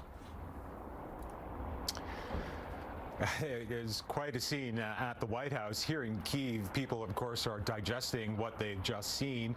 We've been looking online trying to see what the sort of mood here is in Ukraine. Some of the quotes coming out are, and again, this is online, some saying, bring back nuclear weapons to Ukraine. Of course, Ukraine denuclearized itself some time ago. But really what we're seeing is a lot of support for Zelenskyy. In fact, we were also speaking a little bit earlier to a senior Ukrainian official who said that the Ukrainian president, was, in his words, quote, ambushed by President Trump and the vice president as well. Take from that what you will, but I think many Ukrainians who will no doubt be seeing this later tonight, or indeed when they wake up in the morning, will be shocked by the scenes that they saw in the White House. Again, this was an extraordinary scene, because you have to remember, just 24 hours ago, we heard from President Trump where he walked back calling or accusing Volodymyr Zelenskyy of being a dictator. That, of course, is not true. It's a false statement. And so there was some hope that Mr. Zelenskyy would go to the White House, that this deal would be signed, and these two leaders could potentially turn the page. And it doesn't really look like that's happened. You only have to look at that image that we've seen.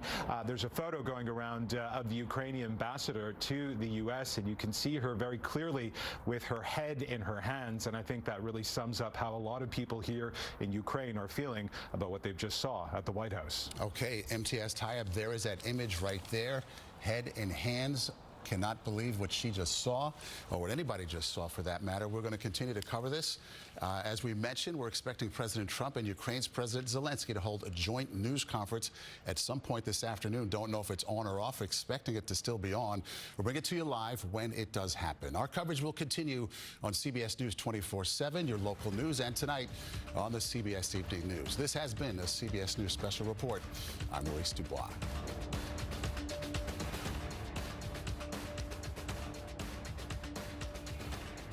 So now the president, as you see right there, is taking questions. Let's listen in live. And as they know, I'm very disturbed by that, because we're helping them and they're going and buying oil and gas from Russia. So that question could be really asked maybe more accurately if you talked about many European countries, not Hungary necessarily, because Hungary is in a different position. But many European countries are buying oil and gas from Russia, and they have been for years. And I said, what's that all about, right? Thank you. Yeah. So that will be one of the issues for today, to explain clearly what would be the consequences for the Hungarian people and for the Hungarian economy not to get oil and gas from Russia, because we are supplied by pipelines. Pipeline is not an ideological or political issue, it's a physical reality, because we don't have port, exactly as the President explained to you. So we will negotiate on that point. It's vital for us anyway. Mr. Orban, there are two pipelines, as I understand it. There's a pipeline from Ukraine and there's a pipeline from Croatia. And my understanding is that the pipeline from Croatia can provide all of Hungary's energy needs. As a result, why would we need an exemption if that's the case? So when we discuss that issue, you should separate the gas and the oil.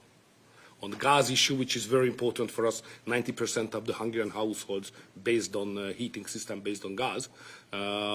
So we have only one pipeline delivering gas to Hungary, which is the main pipeline, the Turkish one. What we got from Croatia is a very small volume supplementary gas pipeline. Okay, that's gas. Oil is another issue.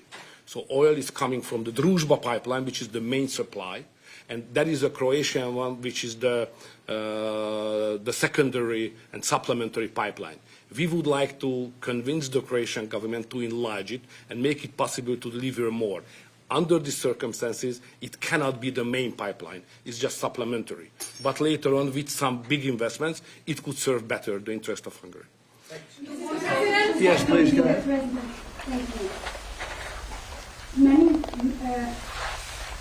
Many people see this meeting not just as an encounter between two countries, but as the symbol of the strengthening of a new conservative world alliance. Would you agree with that interpretation? And how do you see the future of Europe in the light of leaders like Viktor Orban stand up to Brussels bureaucracy and the globalist agenda? Are you from Hungary? Yes, I am. I figured. The fact is that he's a great leader, and he's respected all over, not necessarily liked by some of the leaders, but, you know, those leaders have proven to be wrong. If you look at his stance on immigration and other things, you know, if you look at Europe, they've made tremendous mistakes on immigration. It's really hurting them very badly. He has not made a mistake on immigration. So he's respected by everybody. He's liked by some. And I can tell you, I like and respect. I'm a double. I like and respect him. And that's the way Hungary is being led. They're being led properly. And that's why he's going to be very successful in his upcoming election. May I have a comment on that? You know, language is important because the Anglo-Saxon terminology is different from the European one. So to use categories can create some misunderstanding. So I would like to be clear as much as we can. We are the only government in Europe which consider itself as a modern Christian government. All the other governments in Europe are basically liberal leftist governments. So we try to do something from 2010 which is different from what the others are doing, even at the philosophical level and at the level of practice as well, as just the President described it, like migration. So we are kind of a special island of difference in a liberal ocean in Europe, and we consider ourselves as a modern Christian government. That's the proper category to describe what we are doing. To both of you. We're talking, but we'll report on that later. Meetings with Putin. We were talking about that with Victor. He understands Putin and knows him very well. And I feel that, I mean, I'm going to let you say what you think, but I think that Victor feels we're going to get that war ended in the not too distant future. Victor, do you want to talk about that? I'm strongly convinced. So the question is whether we Westerners are unified or not. The problem is that the President has huge peace efforts, which are just splendid and very positive for the European continent and all the peoples of Europe. But at the same time, we are not unified because Brussels and the Europeans has a different approach to the war. So the only pro-peace government is the United States government and the small Hungary in Europe anyway. All the other governments prefer to continue the war because many of them think that Ukraine can win on the front line, which is a misunderstanding of the situation. So it's a complicated issue. We will discuss it. It requests not just 2 minutes to respond to your question, but rather than our lecture. Sorry, not to continue more. To both of you. So you would say that Ukraine cannot win that war? You know, miracle can happen. Yeah, that's right. Mr. President, summit. Thank you, Mr. President. What is your message to the EU, because from Hungary, and the EU want to impose their wall policies on Hungary? What is your message? Well, I think they should respect Hungary and respect this leader very, very strongly because he's been right on immigration. Look what's happened to Europe with the immigration. They have people flooding Europe all over the place, and it's hurting it. the crime rates are way up. A lot of bad things are happening. His crime rates are very low. They're the same as they always were, which is very little crime, because he's kept it the way it should be. Europe, I mean, I don't want to go into individual countries. They're all friends of mine, everyone. As you know, in NATO, they voted to go from 2% to 5%, and you know that nobody thought that was possible. And we had just about almost, other than Spain, a unanimous vote. No, I think that I think they respect him a lot. They don't agree with him, but actually, inwardly, I think they probably do agree. He was right on immigration. They were wrong. They are flooding Europe with people from all over the world, and Europe is becoming a different place. And I tell the leaders all the time, you better stop or you're not going to have Europe anymore. It's a very dangerous thing they're doing. May I have a reflection on that? So on migration issue, just for clarification, in Hungary, the number of illegal migration is like that, zero, because we have a crystal clear system. If somebody would like to come to Hungary, first he should ask for that. If he gives the permission, they can step in. Nobody can step on the territory of Hungary without having a permission from the Hungarian authorities. This is the regulation, simple, while working. What is the consequence of that? We are under sanctions, financial sanctions of European Union, because we don't let the illegal migrations to come to Hungary and to the European Union as well. So we have to pay, just to inform you, we have to pay every day €1 million as a punishment to the Brazilian budget, because we stop the migrants. This is the absurd world we are living now in Europe. Mr. President, to both of you. Go ahead, please. Yes, thank go you ahead. so much. Thank you. I'd like to ask what do you think, what do you believe after this meeting? Can you have maybe, or the European Union will have another opinion about, just because of this penalty, another opinion about Hungary because of the immigration and because of this kind of politics, which is not that strictly as the European Union directs. What do you believe? Yeah, where are you from? I'm from Hungary. Okay.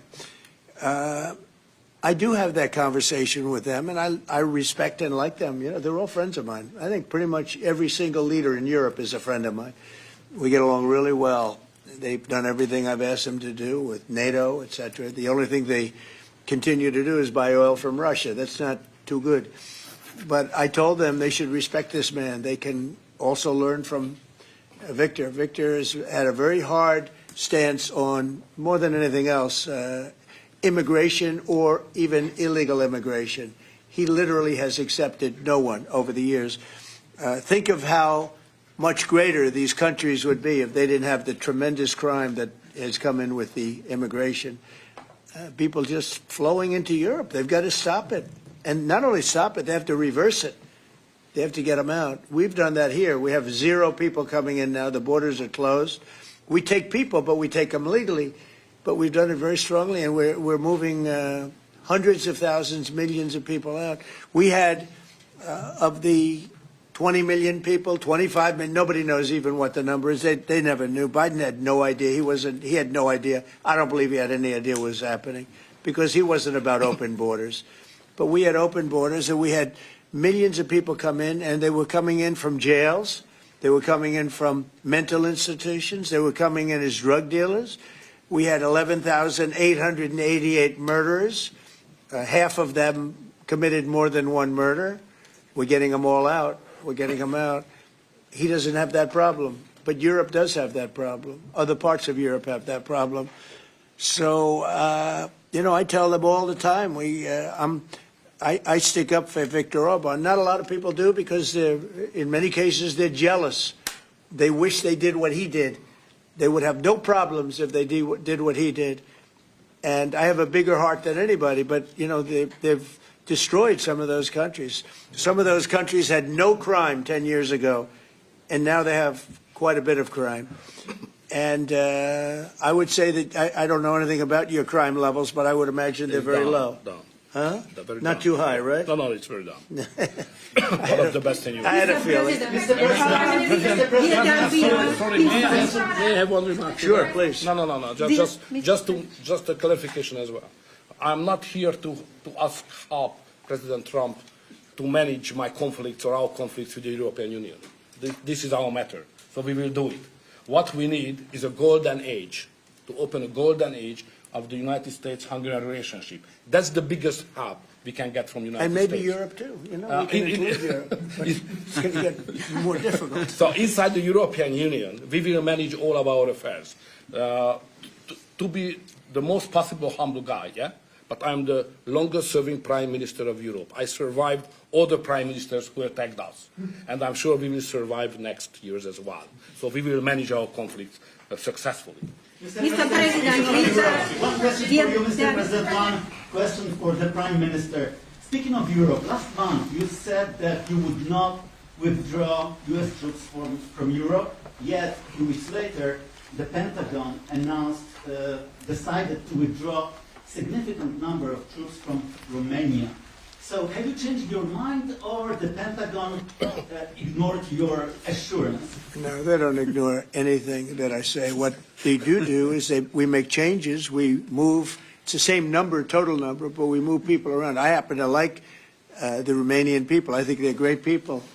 And Pete, you may want to suggest something right there, please. Absolutely. No, nothing was uncoordinated with the White House. It's all part of the view that we have of Europe, and there will remain troops in Romania, but there's some change in how we rotate and how many we rotate. And the relationship with Romania is very good, right? It's very good, and we've coordinated all this with Secretary General Rutte, with throughout EUCOM, throughout our allies. Everyone was notified in advance. The relationship with Romania is very good. The relationship with Europe is very good. I disagree with what Europe is doing having to do with immigration, but I agree with them on many other subjects. We just signed the biggest trade deal ever made with Europe, $950 billion. We were able to do it because of tariffs. It was a deal that was good, very good, but we had a very unfair deal. We were treated very badly before I came into office, but we just signed it. It's the single biggest trade deal ever signed. So we have a very good relationship with Europe. Yeah. What is the main dispute with the Russians which prevent the Budapest summit with Putin from taking place? The basic dispute is they just don't want to stop yet. And I think they will. I think it's taken a big toll on Russia, a big toll on both countries, obviously, but it's taken a big toll. They're losing 7,000 soldiers a week. That's a big toll. And between the two of them, divided, you know, with Russia losing more soldiers, actually. But they're both losing a lot of people.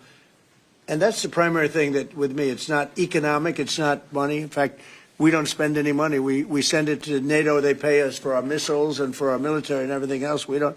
It's not a question of money. It was with Biden. He spent $350 billion. He got nothing for it. The war would have never happened. If I were president, the war would have never happened. I think you would agree with that. This war would never have happened if I were president. It's stupid that it happened. But it did happen. I inherited the war, and I think we're going to get it ended. Not too distant future. Mr. President, yes, please. So no question that if that time the name of the United States president would have been Donald Trump, there would be no war between Ukraine and Russia. That's clear. But what we are speaking about here is more than that, because without the pressure coming from the United States government, I'm speaking 2022, the Europeans would not take that hard line, what they have today on the war.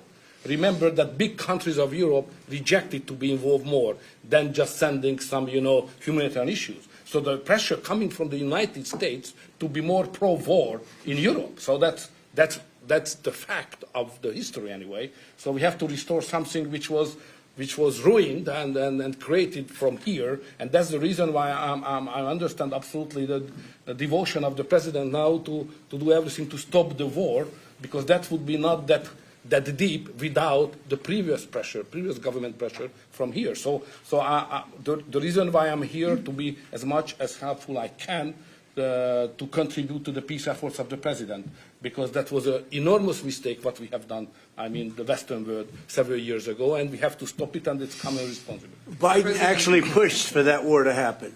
Okay, if you can believe it. Nobody can believe it, but it's one of those things. And now look what happened. Look what's happened to Ukraine. It's a much smaller country. A lot of people are dead. You take a look at it's a whole different world over there. And Russia has not been helped very much by that war either. They lost a tremendous number of soldiers and people. And, you know, look, that war should have been a 1 week war. I don't know why it's taken. This is 4 years. Should have been 1 week. Should have been over with, but it would have never started. Should have never started. And I would have solved the problem without giving up anything. Ukraine would have remained as is. So there were tremendous mistakes long before I got there. I inherited that mess, and we're getting it solved, along with the 8 wars that we've already ended. Mr. President, what is America's interest cultivating better relations with the EU leader or not? I think I can do both. I mean, there's no reason why I can't. I get along well with the European nations. You are still a member of the European Union, so it's easy. Yeah, and by the way, he's a member in good standing, I guess, although they penalize him every once in a while. But he's a member in good standing with the European Union, so he's a member. He's a part of it. But I get along great with him. I get along very well with them. I agree with him on immigration much more than I agree with them. But I agree with, a lot of the things in Europe he also agrees with. But he had a difference, I would say, primarily on immigration more than anything else. And I happen to think he was right because their whole fabric has changed. I mean, you go to some of the countries, they're unrecognizable now because of what they've done. And Hungary is very recognizable. Yes, ma'am. Mr. President. Yes, Mr. President. Will that be a peaceful meeting in Budapest still this year? What do you think? You mean a meeting with President Putin? Yes. You mean in Hungary? Well, I'd like to keep it in Hungary, in Budapest. That meeting, it turned out I didn't want to do that meeting because I didn't think anything was going to be happening of significance. But if we have it, I'd like to do it in Budapest. Yeah, it'd be good. Mr. President, you said many times to support Viktor Orban. Why is it important to win the next election, for example, for the United States, Hungary, and also Europe? Why is it important? Well, I don't know his opponent. I don't know if he has an opponent yet. At some point he will, I guess. We always have opponents, always. Right? Not much of an opponent. But I'll be supportive of him. He's done a fantastic job. We've had a great relationship. The United States, look, we had a country that had no leader. It had an auto pen, illegal auto pen, totally illegal. And that's coming out stronger and stronger. But we had no leader in the United States. I mean, Hungary, as an example, had no relationship with the United States, even though we do, billions of dollars in trade with Hungary. Hungary's a big country economically. We do, billions of dollars in trade with Hungary. Why would they give that up? And they gave up so much else. Look, they gave up everything. This country was poorly run. I think if I didn't win the election, we might not have a country, if you want to know the truth, not a recognizable country. But our relationship was immediately good as soon as I won the election because Victor's one of the people that's highly respected, and we had a great relationship with Hungary. We do again. That was an easy one. Yeah. All right, so you're listening in as President Donald Trump takes questions from reporters from all over the world there at the White House. So let's go outside the White House. The CBS News senior White House correspondent and political correspondent Ed O'Keefe. Okay, so Ed, you're listening in, as am I. What is your take, first of all? Well, the big reason that Viktor Orban came to Washington was to basically get an exception or exemption from the sanctions the president's trying to put in place that are designed to deter other countries from buying oil from Russia. And from the sounds of it here, the president's going to give them what Orban wants. So Hungary would remain a energy consumer or customer of Russian energy, and the push to have nobody else use it will continue. Hungary's in a different situation, both politically, geographically, and whatnot. So, and these two have been closely aligned through the years. You heard Orban there with one of the best examples of flattery by a world leader to the president, suggesting at the beginning that he's back here for the first time in 6 years because Biden broke everything over the last 4. You also heard the president, when he greeted Orban coming into the White House, and at one point here in this lunch, suggest that he's still open to meeting with Vladimir Putin, as the president said, ideally in Budapest. So we'll see if that happens in the coming weeks. But of course, the president's been talking about having a one-on-one with Putin again for quite a while, with no resolution to the war in sight, and the U.S. also not making good entirely on the request of Ukraine for more military hardware. So, this meeting comes as he's preparing to head to Florida for the weekend, as he does for most of the fall and the winter and the early spring. And with, of course, Congress up the street still trying to figure out how to break the logjam and reopen the government. Well, and we are aware that President Trump has praised Mr. Orban for the last several years for what he has done in his country, specifically as it relates to immigration. Mr. Orban saying we have zero. President Donald Trump has said that he would like to see this same issue relative to illegal border crossings here. Did you see that play out the way I did today? Yeah, I mean, he was in essence endorsing what Orban's immigration policy has been, just as when he was in the United Kingdom last month, he called out Prime Minister Starmer's immigration policy and for him for not being aggressive enough in trying to stop immigrants from crossing the channel there and getting into the United Kingdom, suggesting that the military should be used. So this was, if anything, a good opportunity for the president to reiterate his views on immigration here and his suggestion to the EU that they should be taking cues from Orban and more strictly enforcing immigration laws to keep immigrants from getting into those countries and, in the view of the president, causing more crime and more of a strain on society. All right, Ed O'Keefe, thank you so much for that. We'll be checking back in with you throughout this day for sure as the headlines develop.